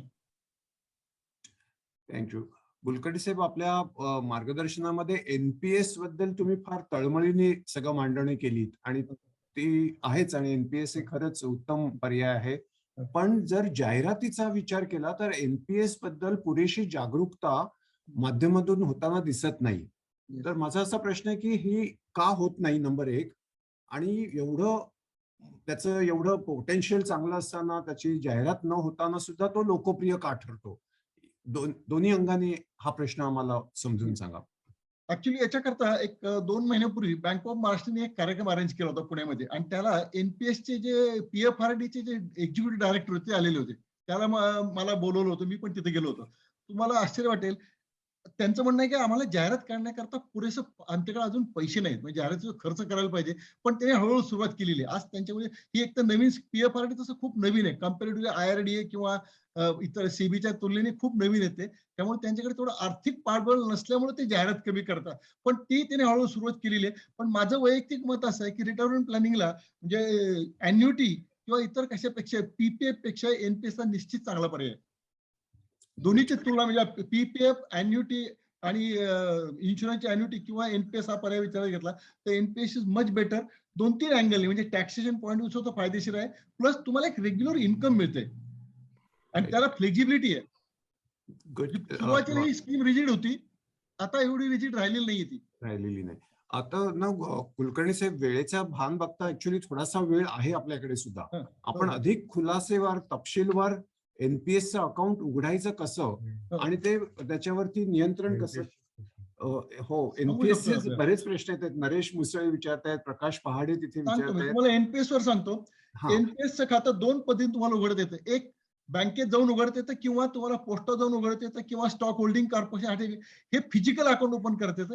या व्यतिरिक्त तुम्हाला ऑनलाईन खातं उघडता येतं. ऑनलाईन करता त्यांचे कार्वी आणि एनएसडीएल यांच्या 2 साईट आहेत. या साईटला जाऊन तुम्ही ऑनलाईन खातं उघडणं खूप सोपं आहे. एनपीएसच्या साईटला जा, ई एनपीएस क्लिक करा, तुम्हाला 2 सर्व्हिस प्रोव्हायडर दिसतील, आयदर एनएसडीएल किंवा तुम्हाला जो पाहिजे तो सिलेक्ट करा.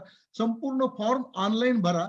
त्याच्यासोबत तुम्हाला तुमचा पॅन नंबर, आधार नंबर, बँक अकाउंट डिटेल टाकला, मोबाईल नंबर टाका, तुम्हाला एक ओटीपी येईल. तो ओटीपी टाकल्यानंतर तो ₹500 भरा, तुमचं अकाउंट ओपन होईल. अकाउंट ओपन झाल्यानंतर त्याचा प्रिंट घेता येतो. त्याच्यावर तुम्हाला 3.5 बाय 2.5 साईजचा एक फोटो तुम्हाला लावता येतो आणि त्यावर खाली काळ्या पेननी सही करा.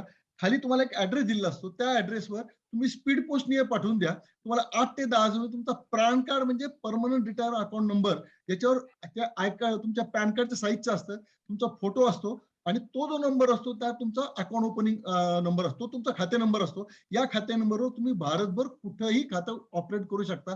सर्व ट्रान्झॅक्शन आपल्याला ऑनलाईन करता येतात. तर एनपीएस इतकं उघडणं सोपं आहे. आपल्याला बँकेत उघडायचं असेल तर सर्व शाखांमध्ये खातं उघडलं जात नाही. प्रत्येक बँकांच्या काही डेसिग्नेटेड ब्रँचेस आहेत, परंतु हल्ली आजकाल सर्व बँका काय करतात, त्यांची ब्रँच जरी डेसिग्नेटेड नसली, तुमचा फॉर्म घेतात आणि त्यांच्या डेसिग्नेटेड ब्रँचकडे पाठवतात. त्यामुळे आपल्याला बँकेत जाऊन सुद्धा उघडता येईल किंवा आपण पोस्टात जाऊन सुद्धा खातं उघडू शकता. आपल्याला सोयीचं जिथं वाटेल.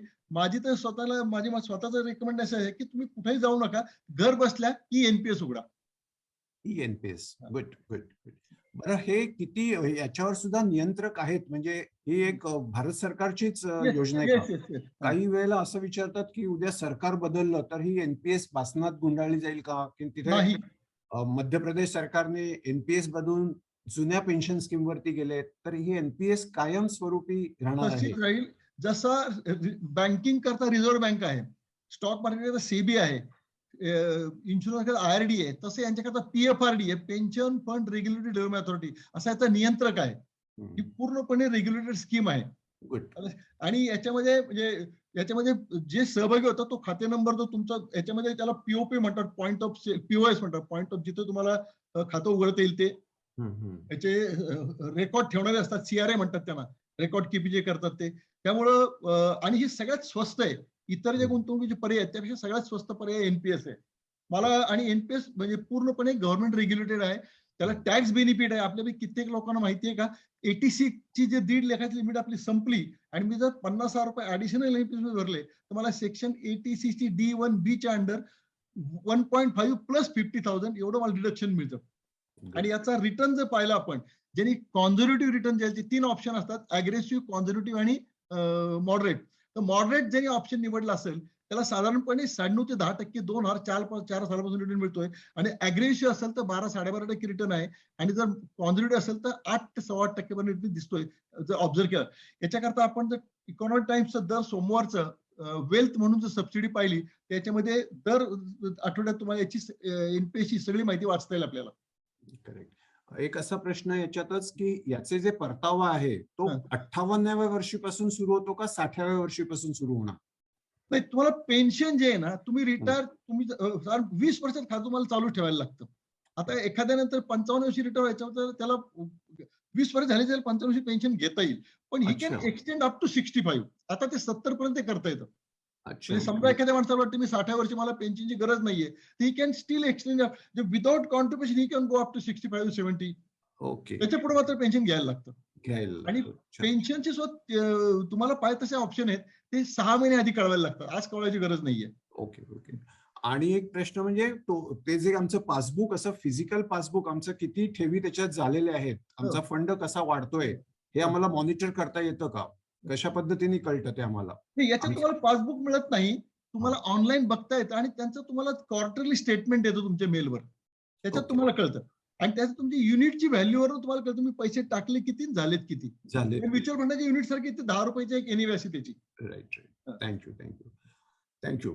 कुलकर्णी साहेब, आता एक केस स्टडी म्हणून एक असा प्रश्न तुम्ही मला असं वाटतं घ्या. अनंत एकलहरे यांचा प्रश्न आहे. हम्म. त्यांचा प्रश्न बघा, मी एक शिक्षक आहे, निवृत्तीला 12 वर्ष शिल्लक आहेत, हा. निवृत्ती वेतनासाठी पण ते पात्र आहेत, म्हणजे ते पेन्शनेबल जॉब मध्ये आहेत. हा. अशा स्थितीत करबचतीसाठी एनपीएस चा पर्याय निवडू शकतो का, नक्की असं ते म्हणतायत. पण नक्की या नक्की निवडू शकतो. प्रश्नाला माझं एक असं मत आहे, म्हणजे हा प्रश्न झाला त्यांचा, हो. पण यांनी आता त्यांचं एक प्लॅनिंगच कसं करावं याचं काही एक तुम्ही एक असा प्लॅन करून देऊ शकाल का त्यांना? देऊ 12 शकेल. वर्षाचं त्यांचं देऊ आहे. शकतो.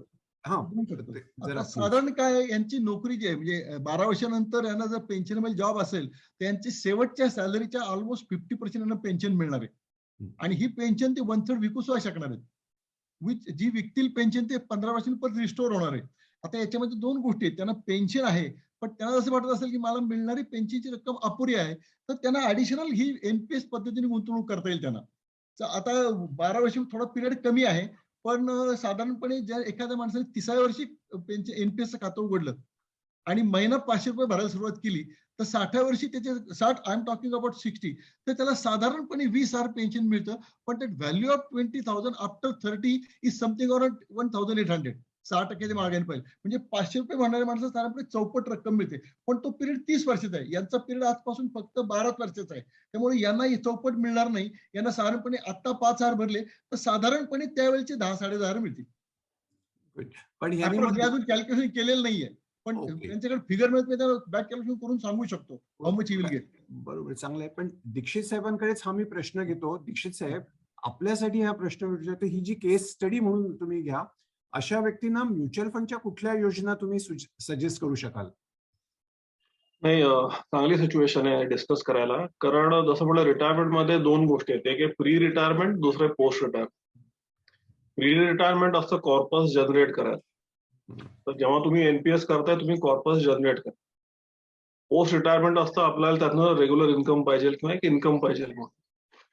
तर प्री रिटायरमेंट करताना एनपीएस जर का घेतलं तुम्ही तर तुम्हाला टॅक्स बेनिफिट आहे त्याचं. टॅक्स बेनिफिट कसं आहे की आता हे तर सरकारी एम्प्लॉई आहेत, पण प्रायव्हेट एम्प्लॉई असेल तर बेसिकच्या 10%, की धरून चाल एखाद्या माणसाचा बेसिक पगार 10 लाख आहे, पगार 20 लाख आहे पण त्यातला 10 लाख हा बेसिक आहे. तर 1 लाख ते एनपीएस मध्ये इन्व्हेस्ट करून त्याच्यावर टॅक्स बेनिफिट घेऊ शकतात. म्हणजे ते 30% बेनिफिट मिळेल. ते 1 लाख इन्व्हेस्ट करतील त्याचं 30% वाचतील त्यांचं. तर ते 10% बेसिक आहे. तर एक तर टॅक्स वाचला. जसं तुम्ही 1 लाख इन्व्हेस्ट कराल, पुढच्या वर्षी बेसिक वाढला, तो 11 लाख झाला, तर तुम्ही 1,10,000 कराल, तर ते वाढणार आहे. म्हणजे ते it is like a step up. तर चांगला कॉर्पस निर्माण व्हायला एनपीएसचा फायदा होतो. दुसरं म्हणजे एनपीएस हा ऑटो बॅलन्सिंग आहे. जसं तुमचं वय वाढत जाईल तसं त्यातलं इक्विटी अलोकेशन कमी कमी होत जातं आणि कन्झर्वेटिव्ह अलोकेशन वाढत जातं. तर तो एक दुसरा फायदा होतो की जसं तुम्ही रिटायरमेंटच्या जवळ जाल तसं आयडियली तुम्ही इक्विटी कमी करून कन्झर्वेटिव्ह किंवा जो एक सेफ ऑप्शन आहे त्यात निवेश वाढवायला पाहिजे. तर यात काही न करता ऑटोमॅटिकली ते केलं जातं. तर ऍसेट अलोकेशन पण तुम्हाला ऑटोमॅटिकली करून मला तेच अपेक्षित आहे. ऍसेट अलोकेशनच्या दृष्टीने ही केस कशी तुम्ही एक डिस्कस करू शकाल? काय पद्धतीने त्यांनी त्यांच्याकडचा 1 लाख रुपयाचा कॉर्पस कशा रीतीने विभाजित कराल याचं एक मार्गदर्शन करावं ना. 3 ऑप्शन असतात एनपीएस मध्ये. 4 आहेत पण 3च मेनली पॉप्युलर आहेत. एक आहे अग्रेसिव्ह. नाही, मी एनपीएस हा नाही म्हणत, ऍसेट दुसरा कुठला जरी असेल. हा आम्ही तेच सजेस्ट करतो ना, की कॉर्पस तुम्ही असा बनवायचा आहे, की धरून त्याला तुमचं वय 50 आहे. एक्झाम्पल देतोय. बरोबर 50 ते 60 पर्यंत तुम्ही कॉर्पस क्रिएट करणार आहे. पण असं नाही की तो प्युअर इक्विटी करायचा. कारण 60व्या वर्षी नेमकं 10व्या वर्षी मार्केट पडलं तर तुमचा कॉर्पस इरोड होईल. हम्म. तर तो कॉर्पस असा क्रिएट तुम्ही करायचा आहे, की जसं तुमचं वय 60च्या किंवा रिटायरमेंटच्या जवळ जाईल, त्याचं डेट अलोकेशन वाढायला पाहिजे. इक्विटी अलोकेशन कमी व्हायला पाहिजे. तर तो तुम्ही रिव्ह्यू करायला पाहिजे तुमचा पोर्टफोलिओ जे काही तुम्ही बनवताय, जे काही तुम्ही एस-आय-पी सुरू केली किंवा एक लाखाचं दरवर्षी किंवा दर महिन्याला जे तुम्ही अलोकेशन करताय, ते तुम्ही रिव्ह्यू करून रिबॅलन्स करायला पाहिजे. जसं तुम्ही रिटायरमेंटच्या जवळ पोहोचलात, मॅक्झिमम पैसा डेटमध्ये ठेवायला पाहिजे. राईट आत्ताच्या घडीला म्हणजे धरून चला, की तुम्हाला एक 10 वर्ष राहिले, तर तुम्ही रिलेटिव्हली जास्ती 50-60% इक्विटी करू शकता आणि बाकी डेट आणि गोल्डमध्ये करू शकता. तर असं जर का त्यांनी अलोकेशन केलं, तर एक रिस्क, रिवॉर्ड आणि बॅलन्स ठेवून त्यांचा चांगला कॉर्पस क्रिएट. बरोबर आहे. आणि हेच- जेव्हा कॉर्पस क्रिएट होईल, तो जर का कॉर्पस एक क्रिएट होईल, धरून त्याला 1 करोड त्यांना बनवायचे. राईट. तो प्युअर डेटमध्ये किंवा प्युअर अॅन्युइटी किंवा प्युअर एफडी मध्ये नका ठेवू. कारण जसं म्हटलं, व्याजदर घटतायत आणि महागाई वाढतीये, तर तुमचा कॉर्पस कमी पडेल. त्यात पण थोडंफार इक्विटी अलोकेशन ठेवा. बॅलन्स फंडच्या रूपात, रेग्युलर सेव्हिंग्स फंडच्या रूपात, कुठल्या ना कुठल्या रूपात इक्विटी अलोकेशन त्यात राहायला पाहिजे, जेणेकरून जे इक्विटीच्या रिटर्नचा फायदा आहे, तो आपल्याला मिळायला पाहिजे. 10%, 20% जे काही तुमच्या रिस्क अनुसार असेल ते ठेवायला पाहिजे, जेणेकरून तुमचं कॉर्पस हे महागाईच्या दरापेक्षा जास्ती रेटनं वाढलं पाहिजे. वाढत आहे. छान. मला हेच अपेक्षित होतं. थँक्यू दीक्षित साहेब. कुलकर्णी साहेबांना एक प्रश्न विचारतो. कुलकर्णी साहेबांचा एक इलस्ट्रेटिव्ह बायोडेटा माझ्या समोर आहे आणि त्यानुसार त्यांना इकॉनॉमिक ऑफेन्स स्विंगचा पण अनुभव आहे आणि त्यांच्याच बोलण्यातून आलं होतं काय करावं आणि काय करू नये. हे काय करू नये जास्त महत्वाचं असतं. तुमचा हा जो आर्थिक गुन्हेगारीचा एक अभ्यासाचा किंवा एक अनुभवाचा जो एक भाग आहे तुमचा, त्याचा विचार करून मला असं सांगा की इकॉनॉमिक ऑफेन्सेस कोणते आहेत, म्हणजे विशेषतः व्हाईट कॉलर ऑफेन्सेस, आणि त्याच्यापासून आमच्यासारख्या छोट्या लहान मध्यम गुंतवणूकदारांनी काय सुरक्षितता बाळगावी. कुलकर्णी साहेब. खूप चांगला प्रश्न विचारलाय. याच्यामध्ये एक सगळ्यात महत्त्वाची गोष्ट म्हणजे मी जवळ 2012 पासून ईओडब्ल्यू पुण्याशी निगडीत आहे आणि तुम्हाला अगदी खात्रीने सांगतो, याच्यामध्ये फसणारे लोक सुशिक्षित आहेत, अशिक्षित लोक फसत नाहीत. लक्षात घ्या. आणि याच्यामध्ये फसण्याचे कारण 2 आहेत. कुठलाही आर्थिक निर्णय चुकायचं कारण असते, एक म्हणजे मला जी गुंतवणूक त्याचं अज्ञान किंवा दुसरे हाव. हे जे फसतात लोक आहे हाव असल्यामुळे फसतात आणि अति हाव इथं नडते. याच्यामध्ये 3-4 प्रकारची फसवणूक होऊ शकते, ज्याला आपण MLM स्कीम म्हणतो. त्या बाजारामध्ये खूप चाललेले असतात. मल्टी लेवल मार्केटिंग किंवा म्हणजे एक तुमच्यापैकी कोणाला आठवत असेल तर 2011 साली स्पीक एशिया म्हणून एक स्कीम आली होती. आपल्यापैकी कोणी ऐकलं असेल तर. आणि त्या स्कीम काय होती की तुम्ही आज 11,000 भरा, आम्ही तुम्हाला एक पासवर्ड देऊ, तुम्ही दर आठवड्यात एक सर्व्हे करायचा, सर्व्हे केला की ₹500 मिळतील, महिन्याला 2,000, वर्षाला 24,000, गुंतवणूक 11,000 आणि नवीन गिराईक आणून दिले की तुम्हाला 10% परत मिळणार. म्हणजे मी 10 लोकांना कॅनव्हास केलं तर माझे 11,000 वसूल आणि मला वर्षाला 24,000. माझ्या माहिती तुम्हाला सांगतो, रिटायर बँकेत रिटायर झालेले लोक, सुशिक्षित लोक, ह्या सगळ्यांनी घरात बायकोच्या नावाने, मुलाच्या नावाने, भावाच्या नावाने खर्च इन्व्हेस्ट केले. आणि त्या माणसाचं नाव सांगतो, त्या माणसाचं नाव मेहता होतो. फर्स्ट नाव विसरलो त्याचं मी. जानेवारी 2011 पासून तो 30 एप्रिल 2011, 4 महिन्यात ही कलेक्टेड 3,200 करोड फ्रॉम भारतामधनं आणि नंतर तो पळून गेला. यातला कुणालाही पैसा मिळणार नाहीये. यातला कुणालाही पैसा. अजून एक स्कीम होती जी मला इकॉनॉमिक्स त्यांच्याशी मी खूप निगडीत होतो, जी महाराष्ट्रातली केस आहे. केबीसी म्हणून एक आपल्याकडे 2013 साली फ्रॉड झाला होता. केबीसीचा अर्थ असा आहे की he has nothing to do with Amitabh Bachchan. KBC त्या माणसाचं नाव होतं Kisan Bhaurao Chavan. He is from Nashik आणि हा त्यांनी जो फ्रॉड केला होता हा जालना, हिंगोली आणि परभणी 3 जिल्ह्यातच केला होता. He has collected 1,000 crore in just 6 month. 1,000 crore. What was he scheme? 18,000 तुम्ही माझ्याकडे गुंतवा, 21 महिन्याने तुम्हाला 51,000 रुपये देईल. आणि तुम्हाला आश्चर्य वाटेल, ह्या स्कीम मध्ये कॉलेजचे प्राध्यापक, शाळेचे शिक्षक, कलेक्टरचे लोक, पोलीस डिपार्टमेंटचे लोक सगळ्यांनी पैसे गुंतवले. परत सांगतो, अशा फसव्यामध्ये अडाणी माणसं बळी पडत नाहीत. याच्यामध्ये बळी पडतात सुशिक्षित माणसं. म्हणून मी कुठं पैसे गुंतवायचे नाही याच्याकरता, ज्या कुठल्या ठिकाणी डेट इन्स्ट्रुमेंटमध्ये ज्या ठिकाणी बँकेच्या 3 वर्ष व्याजापेक्षा, राष्ट्रीयकृत बँकेच्या व्याजाचा 3 पेक्षा जास्त व्याज असेल ते 2% पर्यंत रिस्क घ्या. सध्या बँका 6% देत असेल, 8% पर्यंत घ्या. त्याच्या पुढे कोणी व्याज देतो म्हणलं तर पैसे गुंतवू नका. हे मला पहिलं कळलं पाहिजे. दुसरी जी फसवणूक होती आजच्या काळामध्ये, सायबरमुळे खूप सायबर फ्रॉड जे होतात, म्हणजे UPI मार्फत किंवा पेटीएम मार्फत हे जे फ्रॉड होतात, याच्यामध्ये आपण एक लक्षात ठेवलं पाहिजे. कुठलाही कुणाचाही जरी फोन आला, सगळ्यात माझा एक रेग्युलर येणारे कॉल म्हणजे तुमची इन्शुरन्स पॉलिसी, अमुक इन्शुरन्स कंपनी बोलतो, तुमची पॉलिसी हे आहे, लॅब झालेली आहे, एवढा प्रीमियम भरा. आणि गंमत म्हणजे अगदी 4 दिवसापूर्वी मला एक पंजाब अँड मेट लाईफचा मला फोन आला होता. तुमची पॉलिसी लॅब झाली. अहो म्हणलं, मी तुमची पॉलिसी घेतली नाही तर लॅब होईल कशी? ते असे प्रश्न येतात. म्हणजे ही तर पहिली गोष्ट, आपण कुठल्याही मॉल तो सांगतो तुम्ही आता भरा, तुम्हाला 3.5 लाख मिळणार आहे. मला वाटतं ती सर भरून 3.5 लाख मिळणार आहे, मी पैसे भरतो. लक्षात घ्या, महत्वाची गोष्ट आहे, पहिलं मला व्हेरीफाय केलं पाहिजे मी खरंच अशी पॉलिसी घेतली होती का. Correct. दुसरी गोष्ट, कुठलीही गोष्ट फ्री मिळत नाही बरोबर जगामध्ये. बोलताय. हा, आणि कुठलीही गोष्ट. फार चांगल्या पद्धतीने बोलताय. फक्त वेळ माझ्याकडे कमी हो. असल्यामुळे, पण हा आयाम यायला पाहिजे हो. चर्चेमध्ये. हा पॉन्झी स्कीमच्या विरुद्ध सुद्धा आपल्याला खूप मोठ्या बोललं प्रमाणात. पाहिजे. गुंतवणूक साक्षरतेमध्येच हे सगळ्या गोष्टी फार येतात. महत्वाची गोष्ट आहे. मला असं वाटतं कुलकर्णी साहेब, खूप मौलिक आणि महत्वाचं आणि अनुभवसिद्ध सगळं तुम्ही बोलताय. ऍक्च्युली मी थोडा वेळ छोटा कमी पॉइंट असल्यामुळे- ऍड करतो जी जी की जो सरांनी ऍक्च्युली सुरुवातीला सांगितलं की रिटायर झालं की कॉर्पस तयार झालेलं असतं आणि ते कॉर्पस तयार झालं की त्याच्या भोवती माशा घोंगवणं. हम्म. तर त्यात ही शक्यता सर्वात दाट असते आणि अनफॉर्च्युनेटली वय असेल 60-62 असेल, हम्म. त्यामुळे एवढा अवेअरनेस नसतो या गोष्टींचा. म्हणजे सायबर फ्रॉड काय किंवा हे जे काय गोष्टी बोलल्या जात आहेत, ज्या आता सरांनी सांगितल्या त्या सगळ्या खऱ्या आहेत. हम्म. त्यात रिस्क ती पण आहे की तुमचं वय असल्यामुळे असं की तुम्हाला माहिती नसतं त्या गोष्टी. हम्म. तर तो पण एक गोष्ट लक्षात ठेवण्यात गेला की जर सरांनी सांगितलं की जर का सगळ्यांना कळालं तुमच्याकडे कॉर्पस आलंय, बरोबर. तर या सगळ्या गोष्टी होण्याच्या खूप दाट शक्यता आहे आणि ते तुमच्या भीतीचा फायदा घेतात. जसं मल्टी लेव्हल असेल, बरोबर. 1 वर्ष 1 लाख भरानंतर दरवर्षी 2 लाख मिळतील किंवा व्याज दर कमी होत आहे, त्या भीतीचा फायदा ते घेत आहेत. ते कारण की आपण आता जो सेशन ठेवलाय की ते पण ऍड्रेस करण्याचा आपण प्रयत्न करतो. प्रयत्न केला आणि हे खरंच कॉर्पस एक तयार झालंय की अलर्ट राहा, हे महत्वाचं. बरोबर, अगदी बरोबर बोलतोय. आणि हे चॅलेंजच आहे आपल्या सगळ्यांच्या समोर. सक्षम आणि जबाबदार माध्यम म्हणून आम्हाला हे फारच मोठं आव्हान वाटत असतं आणि म्हणूनच हा सगळा अर्थसाक्षरतेचा माझं एक म्हणणं असं बरं का, कुठं पैसे गुंतवायचे एक वेळ कळलं नाही तरी चालेल, कुठं गुंतवायचे नाही पहिलं कळलं पाहिजे. बरोबर. ते जास्त महत्वाचं आहे. बरोबर. मंडळी, कार्यक्रमाच्या अगदी आपल्या शेवटच्या टप्प्यावर येतोय आपण. त्यामुळे याच ठिकाणी मी आपल्या सर्वांचा मी मनपूर्वक आभार मानतो. विशेषतः दीक्षित साहेब आपलं आणि सुधाकर कुलकर्णी साहेब आपलं. आपण वेळात वेळ काढून या कार्यक्रमाला तुम्ही उपस्थित राहिलात आणि छान मौलिक मार्गदर्शन केलं. या मार्गदर्शनासाठी मला माहिती आहे की गेले 8 दिवस तुम्ही मेहनत करून या पद्धतीचं एक असं पॉवर पॉइंट प्रेझेंटेशन तुम्ही बनवलं होतं. मनपूर्वक आभार. पुढच्या पण काळात आम्हाला असंच पद्धतीने मार्गदर्शन करत राहा. मी सर्व उपस्थित प्रेक्षकांचे सुद्धा इथे मनपूर्वक आभार मानतो. आपण तर पोलच्या मार्फत आम्हाला कळवलंच आहे आपली पसंती कुठे आहे ते.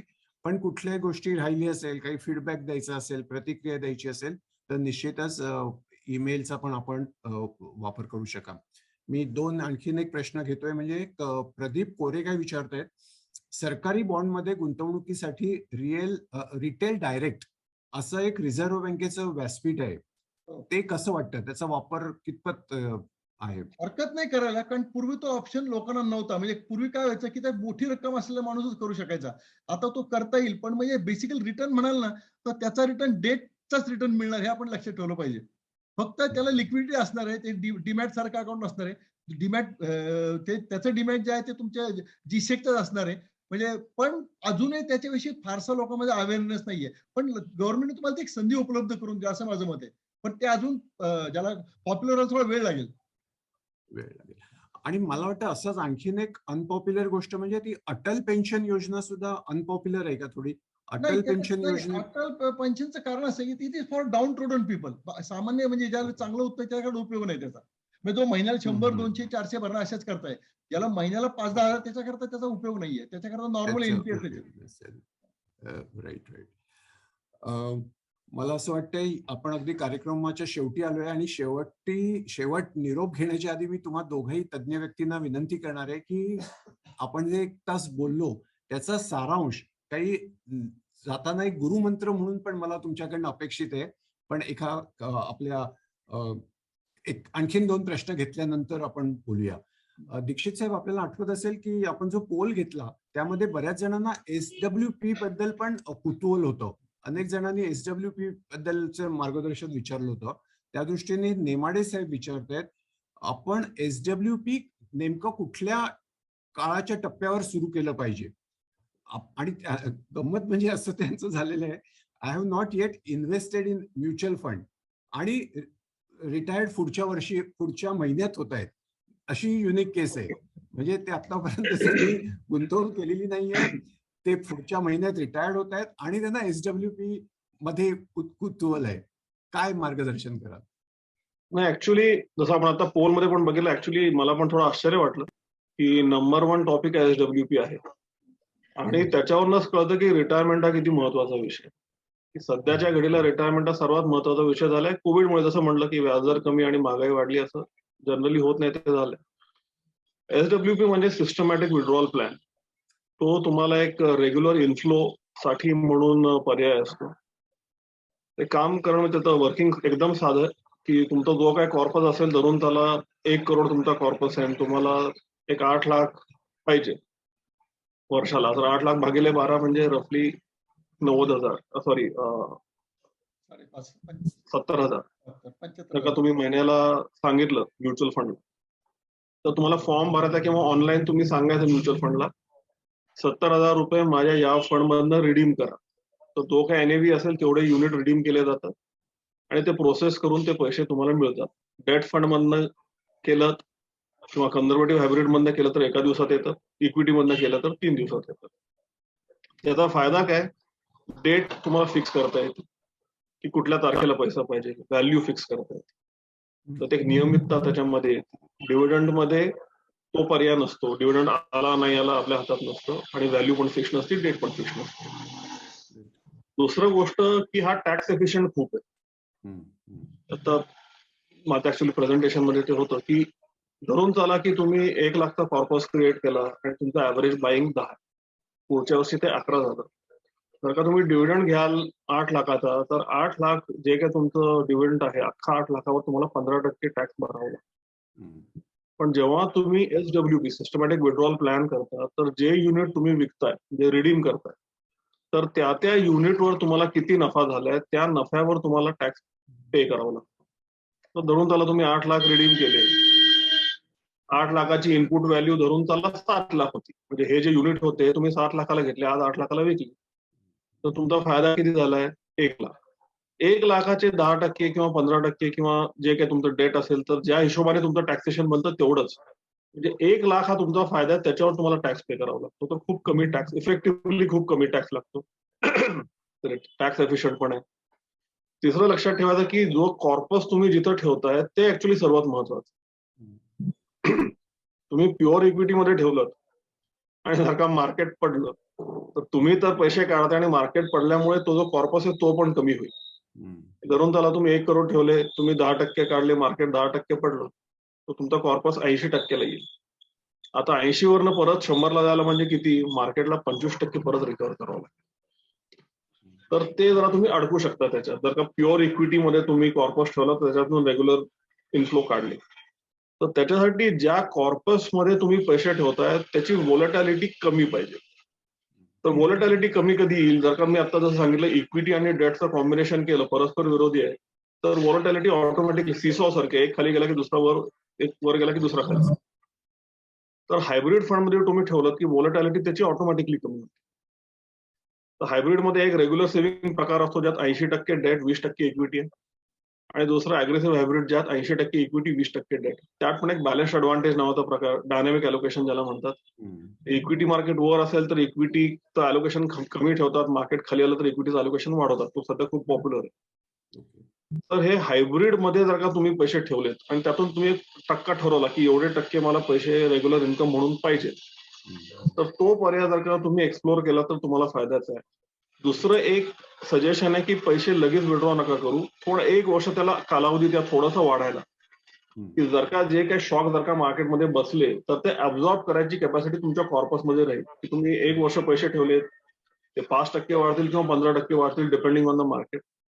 पण तो एक तुम्हाला कुशनिंग मिळेल की तुम्ही 8% त्याच्यानंतर काढायला सुरुवात केली किंवा 9%, 5%, 7% जे काही तुम्ही काढायला सुरुवात कराल, ते एका वर्षाची ग्रोथ आहे ती तुम्हाला येणाऱ्या काळासाठी कुशन देईल. तर it is recommended conservative fund म्हणजे हायब्रिड कन्झर्वेटिव्ह किंवा हायब्रिड अग्रेसिव्ह मध्ये फंड मध्ये पैसे ठेवा. तुमचा जो पर्सेंटेज आहे तो डिसाईड करा आणि 1 वर्ष थोडा त्याला काळ द्या. तर तुमचं जे काही उद्दिष्ट आहे ते बऱ्यापैकी साध्य होऊ शकतं. थँक्यू व्हेरी मच दीक्षित साहेब. मी मगाशी जसं म्हटलं तसं निरोप घेण्याच्या आधी तुम्हा दोन्ही तज्ज्ञ व्यक्तींना मी विनंती करणार आहे की आम्हाला निघताना इथून निरोप घेताना काही गुरुमंत्र, कानमंत्र, एक समरीच्या पद्धतीने काही तुमच्याकडनं वाक्य आली तर कुलकर्णी साहेब आणि दीक्षित साहेब खूप बरं वाटेल. कुलकर्णी साहेबांपासून आपण सुरुवात करूया. हे माझा एकच याच्यावर मंत्र आहे. रिटायर होताना मला रिटायर कधी व्हायचंय यापेक्षा रिटायर होताना माझ्याकडे किती पैसे असले पाहिजे हे पहिले ठरवा आणि मग रिटायर निर्णय घ्या. जेव्हा तुम्ही नोकरीत असता तेव्हा तुम्हाला ऑप्शन नसतो, पण जेव्हा तुम्हाला आधी रिटायर व्हायचंय तेव्हा विचार करा की माझ्याकडे पुरेसे पैसे आहेत का. आणि दुसरी महत्त्वाची गोष्ट, जेव्हा केव्हा पैसे गुंतवाल, पैसे कुठं गुंतवायचे एक वेळ कळलं नाही चालेल, कुठं गुंतवायचे नाही हे कळलं पाहिजे. ते ज्याला कळलं त्याच्याकडनं चूक कमी होईल. हाव धरू नका. छान आहे. गुंतवणुकीमध्ये हाव नको. बस. बरोबर, छान. बी ए दीक्षित लर्नेड इन्व्हेस्टर. जी जी, बहुत अच्छा. दीक्षित साहेब प्लीज. लोकसत्तेचे धन्यवाद खूप छान कार्यक्रम ठेवल्याबद्दल. जसं मी म्हणलं की रिटायरमेंट प्लॅनिंग करताना आपण नेहमी म्हणतो इन्व्हेस्टमेंट करताना ऍसेट अलोकेशन करा. रिटायरमेंट करताना आजपासून तुम्ही तुमचं ऍक्च्युली वेळेचं ऍसेट अलोकेशन करा. तुमची तब्येत, तुमचं मित्रपरिवार, नातेसंबंध, तुमचे व्हॅल्यूज, तुमच्या स्किल आणि पैसा. आजचा जो तुमचा वेळ आहे ह्या 4-5 गोष्टींमध्ये जर का तुम्ही इन्व्हेस्ट केलात तर येणाऱ्या काळात फक्त तुमच्यासाठीच नाही तर एकूण सगळ्या समाजासाठी तुमचं रिटायरमेंट हे एज नसून एक स्टेज असेल. ते नक्कीच तुमच्या खऱ्या अर्थानं गोल्डन पिरियड आहे. छान आहे. मला पण कोणी विचारलं नाही की बाबा माझ्याकडनं काही मंत्र वगैरे, पण मला एक अक्षरी मंत्र माहिती आहे, म्हणजे लोकसत्ता वाचत राहा. जर लोकसत्ता वाचत राहिलात तर निश्चितच आपण एम्पॉवर्ड इन्व्हेस्टर व्हाल असं मला नेहमी वाटत असतं. आपल्या दोघांचे मनपूर्वक आभार लोकसत्तेच्या तर्फे आणि तमाम वाचकांचे सगळे. पुढील भेटीपर्यंत नमस्कार.